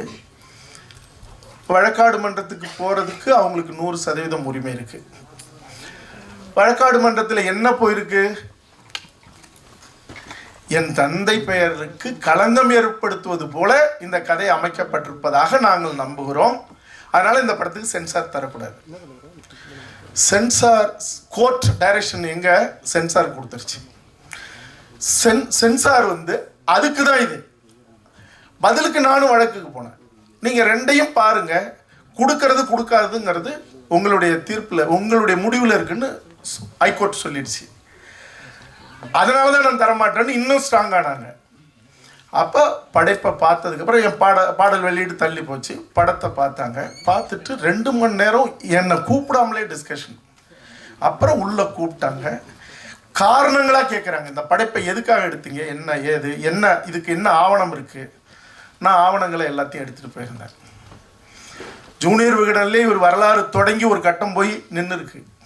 ஆனந்த விகடனில் கேட்டேன், அவங்க தேடி எடுத்து கொடுத்தாங்க. ஏன்னா என்னுடைய நோக்கம் என்னங்கிறது அவங்களுக்கு தெரிஞ்சதுனால எல்லா ஆவணத்தோடையும் நான் எடுத்துகிட்டு போய் கொடுத்தேன். இவங்க கொடுக்க மாட்டாங்க, இது நடக்கவே நடக்காது, பெரும் சிக்கலாக போகுதுன்னு நான் நினச்சிட்டு இருந்தேன். அவங்களுடைய இடத்துல நின்று அவங்க ஒரே ஒரு விஷயம் சொன்னாங்க, இந்த படைப்பு ஒரு நேர்மையை சொல்லுது, ஒரு அறத்தோடு படைக்கப்பட்டிருக்கு, ஏன் நீங்கள் இதில் அவருடைய படத்தையே போட்டு நீங்கள் சமர்ப்பணம்னு சொல்லக்கூடாது அப்படின்னாங்க. அதை நான் செஞ்சுருக்கேன். நீங்கள் கேட்ட கேள்வி அதுதான். ரெண்டாவது, இந்த அவங்க வழக்கு போட்டதுங்கிறது எங்கள் அப்பா பேருக்கு களங்கம் வகிக்கிறது. நான் தம்பி கனலுக்கு இந்த படத்தை பாரு அப்படின்னு நான் கூப்பிட்டேன். இன்னொரு விடயம், எனக்கு நேரடி உறவினர் அண்ணன் குரு அவர்கள். அவன் என்னுடைய தம்பி. நான் அது சம்பந்தமான கேள்விக்கு வேறு எந்த பதிலையும் சொல்லி அவர்கள் மீது எந்த களங்கமும் வந்துடக்கூடாது. அது என் மேலேயே சுமத்தப்பட்டுகிற களங்கம் அது. அதனால் சொல்லப்பட்ட குற்றச்சாட்டு எங்கள் அப்பாவுக்கு களங்கம் ஏற்படுகிறது. நீங்கள் படைப்பை பாடல் முன்னோட்டம் மட்டும் பார்த்துருப்பீங்க. அது களங்கம் வந்திருக்கா இல்லையான்னு உங்களுக்கும் தெரியும். படம் பார்த்ததுக்கப்புறம் எல்லாருடைய கண்ணீரும் அதுக்கு பதிலாக இருக்கும். தம்பி இருங்க, நான் முடிச்சார் ஒரே நிமிஷம். சரி, ஒரே நிமிஷம். அதாவது வந்து சார், அவர் காடுவெட்டி குரு வந்து ஒரு எளிய தலைவர், எளிய மக்களுக்காக உழைத்த தலைவர். அவருடைய வரலாற்றை வந்து இவ்வளோ கலர்ஃபுல்லாக சினிமா சமரசங்கள் அதிகமாக வைத்து எடுக்கணுமா, யதார்த்தமாக எடுத்துருக்கலாமே. ஆர்ட் ஃபில்ம் எடுத்தால் நீங்கள் வந்து பார்த்துருவீங்களா? ஆர்ட் ஃபில்மாக எடுத்து எவன் காசையாவது பிடுங்கி அவங்களுக்கு கோமணத்தோட சென்னையிலேருந்து அனுப்பணும், அதானே? படைப்புங்கிறது கலை சார்ந்தது, அலங்காரம் சார்ந்தது. அதை பார்த்து தினம் திரையை பார்த்து குரல் பதிவு செய்கிறவங்களே கதறி அழுவும்போது உங்களுக்கு நோக்கமும் இலக்கும் என்னவோ அது முக்கியமானது. கருத்தும் போய் சேரணும், காசு போட்டவங்களுக்கு பணமும் வரணும். யார் காசுலேயே நான் குளிக்கக்கூடாது, அதுதான் இது. இப்போ படைப்பை பார்க்கும்போது நான் ஒன்று உரிமையோடு கேட்டுக்கிறேன் என் ஊடக தோழமைகள்கிட்ட. உங்களுக்கு பாடல் பார்த்தீங்க, முன்னோட்டம் பார்த்தீங்க, உங்களுக்கு சிலிர்ப்பு ஏற்பட்டுதா? இருந்தது இல்லை? அப்போ அது முக்கியம் தானே. நான் அழுக்கு வேட்டியும் அழுக்கு சட்டையும் போட்டு ஒரு சாதாரண ஒரு ஒளிப்பதிவாளரை வச்சு இல்லை ரொம்ப சாதாரணமாக ஒரு படைப்பை செஞ்சு நான் எடுத்துகிட்டு வந்தால் இந்த வார்த்தையை நீங்கள் சொல்லுவீங்களா? அடுத்தது காடுவெட்டி குரு ஐயா வந்து ஒரு சமூகம் சார்ந்து தான் இருந்தாருன்னு சொல்லிட்டு இப்போ வரைக்கும் பேசப்படுது. இந்த படத்தில் வந்து எல்லா சமூகத்துக்கும் சார்ந்தவர்னு சொல்லிட்டு ஒரு விஷயம் வச்சுருக்கீங்களா? ஏன்னா அதுதான் வந்து குறிப்பிட்ட லெவலில் யாராக இருந்தாலும் அதான் பேசுகிறாங்க. இதுக்கு நான் பதில் சொல்கிறத விட என் படம் தான் பதில் சொல்லணும். இதே கேள்வியை ப்ரெஸ்ஸோ போடுவோமா, அங்கே வச்சு பேசுவீங்களா? கேள்வி கேட்பீங்களா? கண்டிப்பாங்க. தேவையானவங்க ரெண்டா கிழிக்கிறதுக்கான உரிமை உங்களுக்கு இருக்கு. அதுக்கான பதில் அப்ப நான் சொல்றதுக்கு எனக்கு உரிமை இல்லை. அது படம் தான். ஏன்னா அப்புறம் இன்னொரு கொஸ்டின், காடு வெட்டி குரு அந்த டைட்டில் வைக்கிறதே உங்களுக்கு பிரச்சனைன்னு சொன்னீங்க. இதே ஒரு 1 வருஷத்துக்கு முன்னாடி வந்து ஆர்கே சுரேஷ் வந்து காடு வெட்டின்னு படம்னு சொல்லிட்டு நான் வந்து பிரச்சனைன்னு சொல்லல. இல்லை பிரச்சனை உங்களுக்கு நிறைய ப்ராப்ளம் வந்து எல்லாம் பின்னாடி பேசினாங்க, ட்விட்டர்ல இருக்கலாம். அந்த டைட்டில் வைக்கிறது என்ன பிரச்சனை வருது உங்களுக்கு? எந்த டைட்டில்? காடு வெட்டி. அது ஒன்றும் பிரச்சனை இல்லைன்னு தானே சொல்றேன். வைக்க முடியுமா? இப்போ யாரு திருப்பி பண்ண முடியுமா? அவரோட படம் தானே அது. இல்ல நீங்க படம் பாருங்க, எல்லாத்தையும் சொல்லியிருக்கேன். ஆனா ஒரு கேள்வி தானே சொல்லுங்க. ஆனா இந்த கதையில வந்து முன்னணி ஹீரோ மீட் பண்ணீங்களா இல்லை நீங்க தான் நடிக்கணும் உருவாக்குறீங்களா? அதாவது அதுக்கு உண்மையாக தான் சொல்ல ஆகணும். இந்த படைப்பை செய்யும் போது, கதை எழுதும் போது கௌதமன் நடித்தா நல்லா இருக்கும் அப்படின்னு தான் ஒரு இயக்குனராக நான் முடிவு பண்ணேன், 100%. ஆனால் பொருளாதாரமாக போகும்போது என்னுடைய சகோதரர் சுரேஷ் காமாட்சி அவர்கள் கூட, அண்ணே ஒரு விஜய் சேதுபதி மாதிரி இவன் நடித்தா நல்லா இருக்கும்ண்ணே அப்படின்னாப்புல. நான் சொன்னேன் கிடைச்சா எடுக்கலாம், உண்மையிலே கிடைச்சா எடுக்கலான்னு நினச்சேன். நான் யாரையும் தப்பு, இன்னும் 2-3 ஹீரோக்கள் உண்மையிலே கிடைச்சா இன்னும் பிரம்மாண்டமாக எடுக்கலாமே அப்படின்னு தான் என்னுடைய பேராசை. ஆனால் நானே நடிக்க வேண்டியதாகிடுச்சு. அதனால் நான் என்ன எதிர்பார்த்தனோ அது நடந்தது. சார் வணக்கம் சார். சார் இப்போ நீங்கள் இதில் வந்து நீங்களே நாயகனாக நடிச்சிருக்கீங்க. இப்போ அடுத்து தமிழரசனும் அதுக்கப்புறம் வந்து பிரபாகரனும் பற்றியும் எடுக்கிறது உறுதின்னு சொல்லியிருக்கீங்க. இப்போ அதுலேயும் நீங்கள் தான் வந்து ஹீரோவாக நடிப்பீங்களா? நடித்தா பார்ப்பீங்களா பார்க்க மாட்டீங்களா? கண்டிப்பாக பார்ப்போம் சார். அப்போ அதுதான் நடக்கும். Okay sir. அப்போ இன்னொரு கேள்வி, இப்போ பிரபாகரன் எடுக்கும்போது நீங்கள் வந்து இப்போது இலங்கை கண்டிப்பாக சொல்லி தான் ஆகணும். அதே மாதிரி சர்வதேச போர் குற்றவாளின்னு அறிவிக்கப்பட்ட ராஜபக்ஷ பற்றி சொல்லி ஆகணும். இப்போ உலக அரசியல், இந்திய அரசியலேருந்து தமிழ்நாட்டு அரசியலேருந்து சொல்லணும். அது வந்து நிறைய, அதுக்கு எப்படி நீங்கள் தயாராக இருக்கீங்களா? ஏன்னா நிறைய எதிர்கொள்ள வேண்டியது இருக்குமே. என்னுடைய சந்தனக்காடு பார்த்தீங்களா? திரும்ப பாருங்கள், யூடியூப்பில் இருக்குது. என் இனத்தை அழித்த அதிகார வர்க்கம், அரசியல்வாதி, ஐஏஎஸ், காவல்துறை உயரதிகாரிகள், அன்னைக்கு இருந்த அரசியல்வாதிகள், ஆட்சியாளர்கள் அத்தனை பேர் எரித்து சாம்பலாக்கி கரைச்சி விட்டவன் நான் இதை பெருமையோடு சொல்ல. என் இனத்துக்கு எதிரானவன் எவனாக இருந்தாலும் நான் நேராகவும் நின்று யுத்தம் செய்வேன். என் படைப்பிலையும் அவர்களை தலைகுனிய வைக்கிறது மட்டும் இல்லை, அவனுடைய சமாதியிலேயே என் சந்ததி மட்டும் இல்லை அவன் சந்ததியும் காரி துப்புற அளவுக்கான படைப்பாக இருக்கும். அது நான் எடுக்க போகிற வன்னிக்காடுக்கும் அது பொருந்தும். சார், இந்த படத்தை நிறைய எதிர்ப்பு வந்தது அப்படின்னீங்க, நிறைய கமெண்ட்லாம் சொன்னாங்க. நிறைய இது ஒரு படைப்பாளியாக எதிர்த்தவங்களுக்கு, எதிர் தரப்பு தலைவர்களுக்கு, அந்த நிர்வாகிகளுக்கெல்லாம் படத்தை முன்னாலே ஒரு அழைப்பு விடுத்து ஒரு பிரீமியர் ஷோ இதை போட்டு காமிப்பீங்களா? அது தயாராக இருக்கீங்களா? நான் தயாராக இருக்கேன். அவங்க வர்றதுக்கு அவங்க தயாராக இருக்கணும். எனக்கு எதை பற்றியும் கவலை இல்லை. சார் வணக்கம் சார். அவரு சார் சொல்லுங்க சார். வணக்கம். வணக்கம். வசனகர்த்தா சார் பேசும்போது ஒரு தலைவரை பத்தி பேசினார். நீண்ட நாளா வந்து அந்த கொஸ்டினுக்கு ஆன்சரே இது வரைக்கும் கிடைக்கல. எந்த மேடையிலையும் அவர் வந்து பேசின மாதிரியே தெரியல. அதாவது என்ன சொல்லியிருக்காருன்னா, ஒரு சமூகத்து பொண்ணை கட்டு வெட்டு அப்படின்னு பேசினாருன்னு நீண்ட நாளா அது போயிட்டு இருக்கு. ஆனா அவர் பேசுனதுக்கான எவிடன்ஸ் இது வரைக்கும் எங்கேயுமே இல்லை. அது தொடர்ந்து அந்த குற்றச்சாட்டு வைக்கிறாங்க. உங்க மேடையிலேயே வந்து வசனகர்த்தா அதை சொல்றாரு. இது எந்த விதத்தில் நியாயம்னு நீங்க நினைக்கிறீங்க? அதுக்கான ஆன்சர் நீங்க தான் பண்ணணும். இல்ல அவரு சொன்னதுக்கு நான் எப்படிங்க பண்ண? இல்ல சார், நீங்க தான் படம் எடுத்து என் படத்துல இருக்கா? உங்க படத்தை இல்ல என் படத்துல இருக்கா? உங்க படத்தோட வசனகர்த்தா பேசி இல்ல என்ன கேளுங்க. இல்ல சார், அதான் உங்கள்ட்ட நீங்க கேக்குற கேள்விக்கு நீ கேக்குற கேள்வி அறமான கேள்வி இல்லைன்னு உங்களுக்கு பின்னாடி இருக்கிற நம்மளுடைய சகோதரர் சொல்றாங்க. அதுக்கு நான் பதில் சொல்லக்கூடாது, சொல்றது நியாயமும் இல்ல. ரெண்டாவது அது இதுக்கான இடம் இல்ல. என்னகிட்ட கேளுங்க.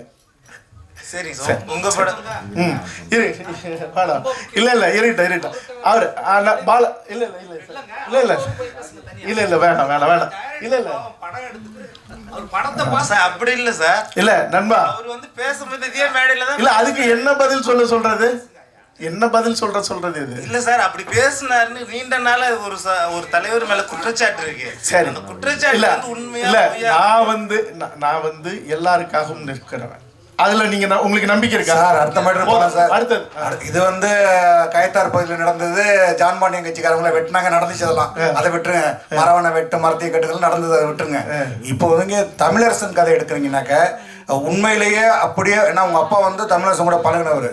அப்போ முழுக்க கரெக்டாக எடுப்பீங்களா? பொன்பரப்பி சம்பவத்துலேருந்து எல்லாத்தையும் கரெக்டாக எடுத்துருவீங்களா? அது ஒரு நெருப்பு சிற்பமா வரும். நான் சொல்றதுல அர்த்தமும் அடர்த்தியும் உங்களுக்கு புரியும் நான் நினைக்கிறேன். அது ஒரு நெருப்பு சிற்பமா வரும். தோழர் தமிழரசன் அவர்களை பொன்பரப்பி அந்த வங்கி வாசல்ல, அந்த ஏரி குளத்துக்கு பக்கத்துல நீங்க எந்த அதிகார வர்க்கம் திட்டமிட்டு அயோக்கியத்தனமாக அவரை அடிச்சு அவரை சிதைச்சு அந்த இடத்துல கொன்னார்களோ, கொல்லும்போது அந்த இடத்துல குளம் நிறைய தண்ணீர். ஆனால் காவேரி உரிமைக்காகத்தான் அந்த வங்கி பறிப்புக்கே போனது. தமிழ்நாட்டுக்கே தண்ணி வேணும்னு சொன்ன ஒருத்தனை அடித்ததோடு மட்டும் இல்லை, காவல்துறை முன்னாடி மக்களை நிறுத்தி அடித்ததோடு மட்டும் இல்லை, அவர் தண்ணின்னு வாய் அசையும் போது தண்ணி கூட குடிக்காத அடித்து கொன்ன அந்த காட்டு மிராண்டிகள், அதிகார வர்க்கம், காவல்துறை, அவர்களோடு நின்ன கயவர்கள். ஒரு கட்டத்தில் அந்த ஊர் மக்கள், அந்த மக்களுக்கு ஏதாவது செய்யணும், அந்த மக்களும் சேர்ந்து அடித்து கொண்டுருச்சுன்னு அன்றைய ஆட்சி, அதிமுக ஆட்சி, எம்ஜிஆர் ஆட்சி, அந்த மக்களுக்கு பள்ளிக்கூடம் கட்டி கொடுத்தது, சமூக நல கூடம் கட்டி கொடுத்தது. இவங்க எல்லாரும் தண்ணீர் நீர்த்தேக்க தொட்டி கேட்கும்போது அந்த மக்கள் ஒரு இடத்துக்கு கூட்டு போறாங்க. தமிழரசனை அடிச்சு கொல்லப்பட்ட இடம் அந்த இடம். அந்த மக்கள் சொல்றாங்க, ஒரு மாவீரன், மகத்தான ஒரு தமிழன் இந்த தமிழ்நாட்டுக்கே தண்ணி வேணும்னு கேட்டவன அவனுக்கு ஒரு வாய், குளம் நிறைய தழும்பி தண்ணி நிற்கும் போது ஒரு வாய் தண்ணி கொடுக்காம அவர்களை சாக அடிக்கப்பட்ட நாங்க, எங்களுடைய தலைமுறை காலத்துக்கும் தண்ணீர் குடிக்க தமிழரசன் உயிர் விட்ட இடத்துல எங்களுக்கு வாட்டர் டேங்க் கட்டி கொடுங்கன்னு சொல்லி ஒரு வெள்ளி முளைச்ச வேலையில் என்னட்டு அந்த இடத்துல சொல்கிறாங்க. நான் அண்ணாந்து பார்க்குறேன் ஒரு உயர்ந்த நீர்த்தேக்க தொட்டி. திரும்பி பார்க்குறேன், என்கிட்ட சொல்லிகிட்டு இருந்த அந்த சம்பவத்தில் சம்மந்தப்பட்டவர்கள்லாம் தலை குனிஞ்சு நின்றுட்டு இருந்தாங்க. இந்த வரலாறு கேட்கும்போதே உங்களுக்கு ஒரு ஆன்மாவை சிலிர்க்க வச்சுருக்கோம். இந்த வரலாற்றுக்குரியவனுடைய வாழ்க்கையும் தியாகங்கிறது தமிழினம் மட்டும் இல்லை, மனித குலமே பார்த்திராத ஒரு தரிசனம் வரும். அப்படியே வரும். அதற்கு காரணமானவர்கள் எவனையும் நான் விடமாட்டேன். அவன் அதிகாரத்தில் இருக்கட்டும், எவனாக இருக்கட்டும், நீங்கள் அதை வரும். அண்ணா அப்புறம் வந்து காடுகட்டி குரு ஐயா வந்து மஞ்சள் கலர் சட்டை போட்டுனே இருப்பார். அதுக்கு யாரும் இது வரைக்கும் விளக்க கொடுத்ததில்லை. அவர் கூட சில இடத்துல தான் கொடுத்துருக்காரு, தெளிவுபடுத்தலை. இந்த படத்தில் தெளிவுபடுத்திருக்கலாம். இன்னொன்று, நம்ம தம்பியை வந்து ஏன் ஃபஸ்ட்டு படத்துலேயே போராளியாக காட்டினேன், ஒரு லவ் பாயாக வந்து பண்ணி ஒரு வேறு லெவலில் ஹீரோ எடுத்துன்னு போகலாம். நீங்கள் ஏன் இது மாதிரி எடுத்துன்னு வந்தீங்க? அதாவது மஞ்சள் சட்டை போட்டதுக்கு காரணம், நீங்கள் பாருங்கள், எந்த கொடியிலனாலும் நீங்கள் புலிகளுடைய வன்னிக்காட்டில் பிறந்த கொடியும் பாருங்கள், இங்கே எந்த சமூகமாக இருந்தாலும் தங்களுடைய வீரத்திற்கான ஒரு அடையாளமாக வச்சுருக்கிற கொடியும் பார்த்தீங்கன்னா மஞ்சள் இருக்கும். மஞ்சள் ஒரு வீரத்திற்கான அடையாளம். இவங்க ஒரு போர்க்குடி, வன்னியர்கள் படை நடத்தி ஆட்சி பண்ணவங்க, அதனால தான் படையாட்சி. அப்போ அந்த படைங்கிறது ஒரு வீரம் சம்பந்தப்பட்டது. அது சோழர் கால கொடியிலையும் இருக்கும். அப்போ அதனுடைய அந்த மண்ணில் கங்கை கொண்ட சோழபுரத்தை தலைநகரமாக வச்சு தான் உலகத்தினுடைய முக்கால்வாசி நாடுகளை ஆண்டார் ராஜேந்திர சோழன். அப்போ அதில் அவர் ஊர் இருக்குல்ல, படைநிலை காடு வெட்டி, காடை வெட்டி திருத்தி தன்னுடைய ராஜராஜ சோழன் பல லட்சக்கணக்கான படைகளை நிறுத்தப்பட்ட இடம் அந்த இடம். அதான் படைநிலை காடு வெட்டி. அப்போ அந்த மண்ணில் இருந்தவங்க அதை ஒரு அடையாளமாக வச்சு அவங்க அதுக்கப்புறம் சங்கமாக தொடங்கி அப்படி வரும்போது அது ஒரு கட்டத்தில் அது போடப்பட்டது. இதெல்லாம் இவ்வளோ விளக்கமெல்லாம் நம்ம படத்தில் சொல்லலை. ஏன்னா படத்தில் சொல்கிறதுங்கிறது, உன்னையும் இந்த மண்ணையும் காக்கணும்னா ஒரு தாய் மக்களாக நில்லுங்கடா, இல்லாட்டினா உங்களுடைய 50,000 ஆண்டுகள் வரலாறு கொண்ட இந்த இனத்தினுடைய தடயம் வரலாறு எதுவுமே இல்லாமல் போயிடும். இந்த மொழிக்கும் இனத்துக்கும் சம்பந்தம் இல்லாத கூட்டம் நிரந்தரமாக உங்களை அடிமைப்படுத்தி அழிச்சிடும். அதுக்குள்ளே நீங்கள் விழிச்சிருங்கன்னு சொல்கிறது தான் இந்த படைப்பு. சார் கேட்குறேன் சார், இன்றைய காலகட்டங்களை வந்து மக்கள் வந்து என்டர்டெயின்மெண்ட் மாதிரியான மூவி விரும்புகிறாங்க, ஹீரோக்கள் வந்து மாசான ஹீரோக்கள் விரும்புகிறாங்க. ஸோ இப்படி இருக்கும்போது இன்றைய ஸ்டூடெண்ட்ஸ் இருக்காங்களே, அவங்களுக்கு இந்த மாதிரி 2K கிட்ஸ்னு ஒன்று சொல்லுவோம், இந்த மாதிரி ஒரு நபர் இருந்தார், இந்த நபர் இப்படி பண்ணாருன்னு சொல்லக்கூடிய வரலாறு வந்து தெரியாது. ஸோ இப்படி இருக்கும்போது இந்த மூவியை வந்து எப்படி அந்த 2K கிட்ஸ் அந்த சொல்லக்கூடிய வெகுஜன மக்கள் கிட்ட எப்படி கொண்டு போய் சேர்த்தா கரெக்டாக இருக்கும்னு சொல்கிறேன். என் படைப்பு உங்களை பாதிச்சுதா? இல்ல, நீங்க பார்த்த வரைக்கும் இப்ப ஒரு துளி அதுக்கு தான் முன்னோட்டம், அது உங்களை பாதிச்சதா? அப்ப உங்க வேலை என்ன வேலை? உங்க வேலை என்ன வேலை? என் படம் எடுத்துருக்க இருங்க, உங்க வேலை எடுத்துட்டு போற வேலை. இந்த படைப்பு உங்களை உண்மையிலேயே ஈர்ப்பை ஏற்படுத்தியிருக்கும்னா, ஒரு உணர்வை உருவாக்கி இருக்கும்னா, இந்த வேலை என்னோட வேலை மட்டும் இல்ல, உங்களோட வேலையும். அதை நீங்க செய்யணும். சரியா? அப்படி செஞ்சாலே நீங்க 19 வயசு 25 வயசுக்காரனுக்குன்னு தனியா படம்லாம் இல்லை. சொல்லிக்கலாம், எடுக்கலாம். சரி, எல்லா படமும் 20-25 வயசுக்காரனுக்கு படம் ஓடிடுதா? அவனுக்குன்னு எடுக்கிற படம் ஓடிடுதா? உச்ச நடிகர் நடித்த எல்லா படமுமே இது யூத்துக்காக எடுத்த படம் அப்படின்னா ஓடிடுதா? எல்லாமே 50-55 வயசு ஆனவங்க தானே இன்னைக்கு யூத்துக்கும் படம் எடுக்கிறாங்க. உணர்வு தான் தாக்கணும். இப்போ நான் பெரிய தமிழரசனை பற்றி சொல்லும்போது உங்களுக்கு சிலிர்ப்பு ஏற்பட்டு இருந்தால் அந்த சிலிர்ப்பு 20 வயசுக்காரனுக்கு ஏற்படும். அதுக்கு உச்ச நடிகன் தான் நடிக்கணும். அல்லது இது எடுத்துட்டு போய் சேர்க்க முடியுமா? இந்த புள்ள பிறக்குமா, பிறந்தா இது ஆனா பொண்ணா இருக்குமா, அது கல்யாணம் ஆகுமா, கல்யாணம் ஆனா புள்ள பெக்குமான்னா புள்ளைய பெற்றுக்க முடியாது. நல்ல படைப்பை நாங்கள் படைப்பாளிகள் எடுக்க முடியும். கொண்டுட்டு போய் சேர்க்கறது அதே தாய்மை மனதோட நீங்களும் அதை செய்யணும். உங்களுக்கும் அந்த பங்கு இருக்கு. நீண்ட நாட்களுக்கு பிறகு நீங்கள் நடிக்கிறீங்க, டைரக்ட் பண்ணுறீங்க. இதில் பார்த்தீங்கன்னா பிஸியான நடிகர்கள் நிறைய பேர் இருக்காங்க. படம் பிரம்மாண்டமாக இருக்குது. எப்படி இவ்வளோ பெரிய பொருட்செலவில் நம்பி எடுத்தீங்க? அதாவது நான் ஒன்று சொல்லிவிடுறேன். நான் ஒரு ஐயா பாலன் ஐயா பேர் எனக்கு அந்த நேரத்தில் வரல. என்னை இந்த ராஜ் டிவி லிஃப்ட்டில் ஜல்லிக்கட்டு போராட்டத்தில் என்னை கட்டி பிடிச்சி முத்தம் கொடுத்தது அவர் தான். சரி, இப்போ கேள்வி என்ன கேள்வி? எந்த நம்பிக்கையில் எடுத்தீங்க? நம்பிக்கையே ஒரு நல்ல ஒரு பொருளை, கருப்பொருளை கையில் எடுத்துக்கிட்டு இதை நம்பும்படியாக செய்யணும், கொண்டாடும்படியாக செய்யணும். நீங்கள் ராஜேந்திர சோழனும் ராஜராஜ சோழனும் நாடு முழுக்க கம்போடியா வரைக்கும் பல்லாயிரக்கணக்கான கோயில் கட்டியிருக்கான். ஏன் தஞ்சை பெரிய கோயிலையும் கங்கை கொண்ட சோழபுரம் கோயிலும் மட்டுமே நம்ம போய் பார்க்குறோம் நூற்றுக்கணக்கான தடவை? நீங்கள் அந்த அலங்காரமும் அழகுங்கிறது மிக முக்கியமானது. நீங்கள் காலம் சுமந்தும் ஒரு கருப்பொருள் பேசப்படணும்னா, திருக்குறளை எவன் சுமந்துக்கிட்டே இருந்தான்? இத்தனை நூற்றாண்டா, 200 நூற்றாண்டு, 2000 வருஷமா எவன் சுமந்துக்கிட்டு இருந்தான்? நீங்கள் சரியாக செய்தால் அது ஆள் இல்லாமல் இழுக்கப்படுகிற தேர் போல் அது போயிட்டே இருக்கும். அந்த நம்பிக்கையில் தான் செஞ்சுருக்கோம்.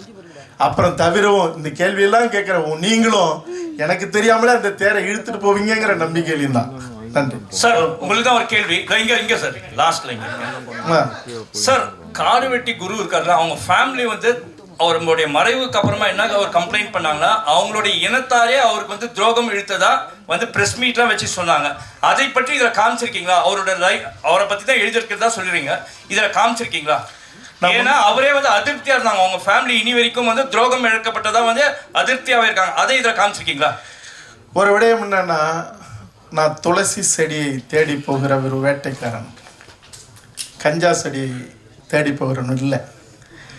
இந்த மண்ணில் சமத்துவமும் சமாதானமும் இந்த மண்ணுக்குரியவர்களுடைய தலை நிமிர்வையும் உறுதிப்படுத்துகிற படைப்பாக மட்டுமே கருப்பொருள் எடுத்துக்கிட்டு செஞ்சுருக்கேன். அதனால் கலவரம் ஏற்படுத்துவது என்னுடைய நோக்கம் இல்லை, அது அவர்களுடைய உரிமை.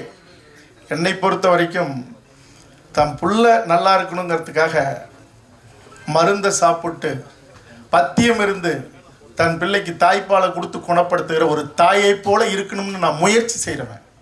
அதனால் என்னுடைய பணி, என்னுடைய நோக்கம் என்னவோ அந்த நோக்கத்துக்கு இந்த படைப்பு எடுத்துருக்கேன். சார், தமிழ் சினிமாவில் ஜாதி இல்லாமல் இல்லை. 100 வருஷம் சினிமாவில் எவ்வளவோ ஜாதி இருந்ததுக்கு சமீப காலமாக கர்ணன் வருது, அசுரன் வருது, திரௌபதினு வருது, படையாண்ட மாவீரன் வருது.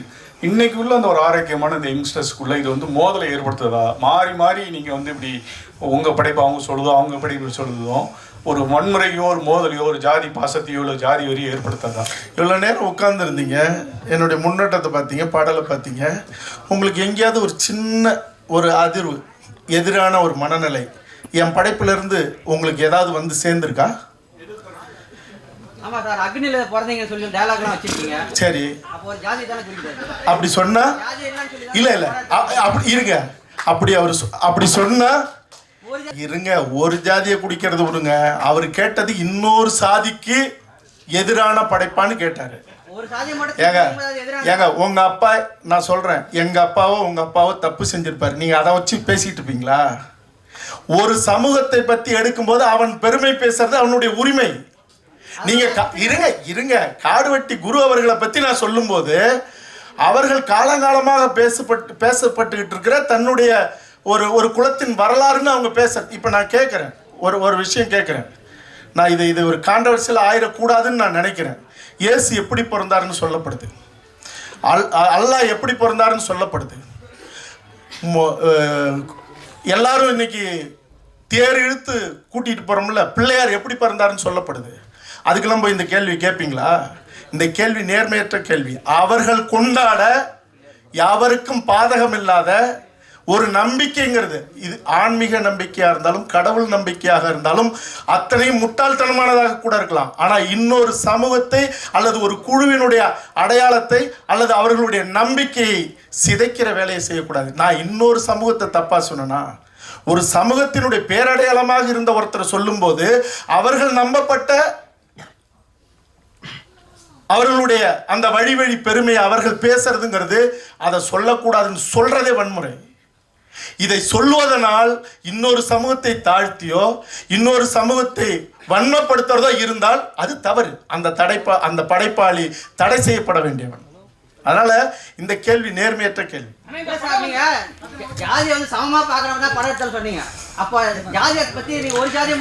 நான் கேட்கிறேன், சரி சரி சரி சரி, என்ன இன்னும் மற்ற ஜாதி கொஞ்சம் எந்திரிச்சு நின்று கேளுங்க. மற்ற சாதி என்ன தாழ்த்துற மாதிரி இருக்கு? இல்ல அவர் பேசட்டும். ஒருத்தன் தன்னுடைய பெருமையை பேசும்போது இருங்க அது எப்படிங்க? அது என்னங்க இது? ஒருத்தன் தன் பெருமையை பேச மாட்டான. ஒருத்தன் நான் யார் தெரியுமா, எங்க அப்பா யார் தெரியுமா, எங்க தாத்தா புலி குத்திருக்காரு தெரியுமா, எங்க அப்பா மாட்டை அடைக்கிருக்காரு தெரியுமா, நீ என்னடா கையை தூக்கிட்டு எங்க அப்பா மாட்டை அடைக்கினாருன்னு சொல்லி கேட்பீங்களா? சரி சரி, ஏங்க உங்களுக்கு தெரியுமா அக்னி குண்டம் அவர்கள் வணங்கப்படுகிற கலசம் அப்படின்னா அது ஆன்மீகத்தில் வருது. பின்ன என்ன? உங்களுக்கு அது தெரிஞ்சுக்கிட்டு கேளுங்க. அடுத்த கேள்விக்கு வாங்க.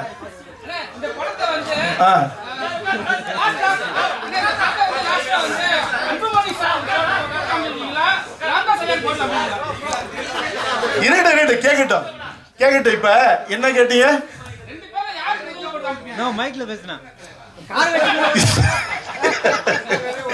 இருங்க, அதாவது 2 பேருக்கு போட்டு காட்டுவீங்களாங்கிறது நேர்மையான கேள்வி. 2 பேர்ல யாருக்கு முதல்ல போட்டு காட்டுவீங்கிறது அப்படியா? முடிஞ்சா 2 பேரையும் ஒன்னா பார்க்க வைக்கணுங்கிறது தான் என்னுடைய ஆசை. முயற்சி செய்யலாம். ஓகே ரைட், நன்றிகள்.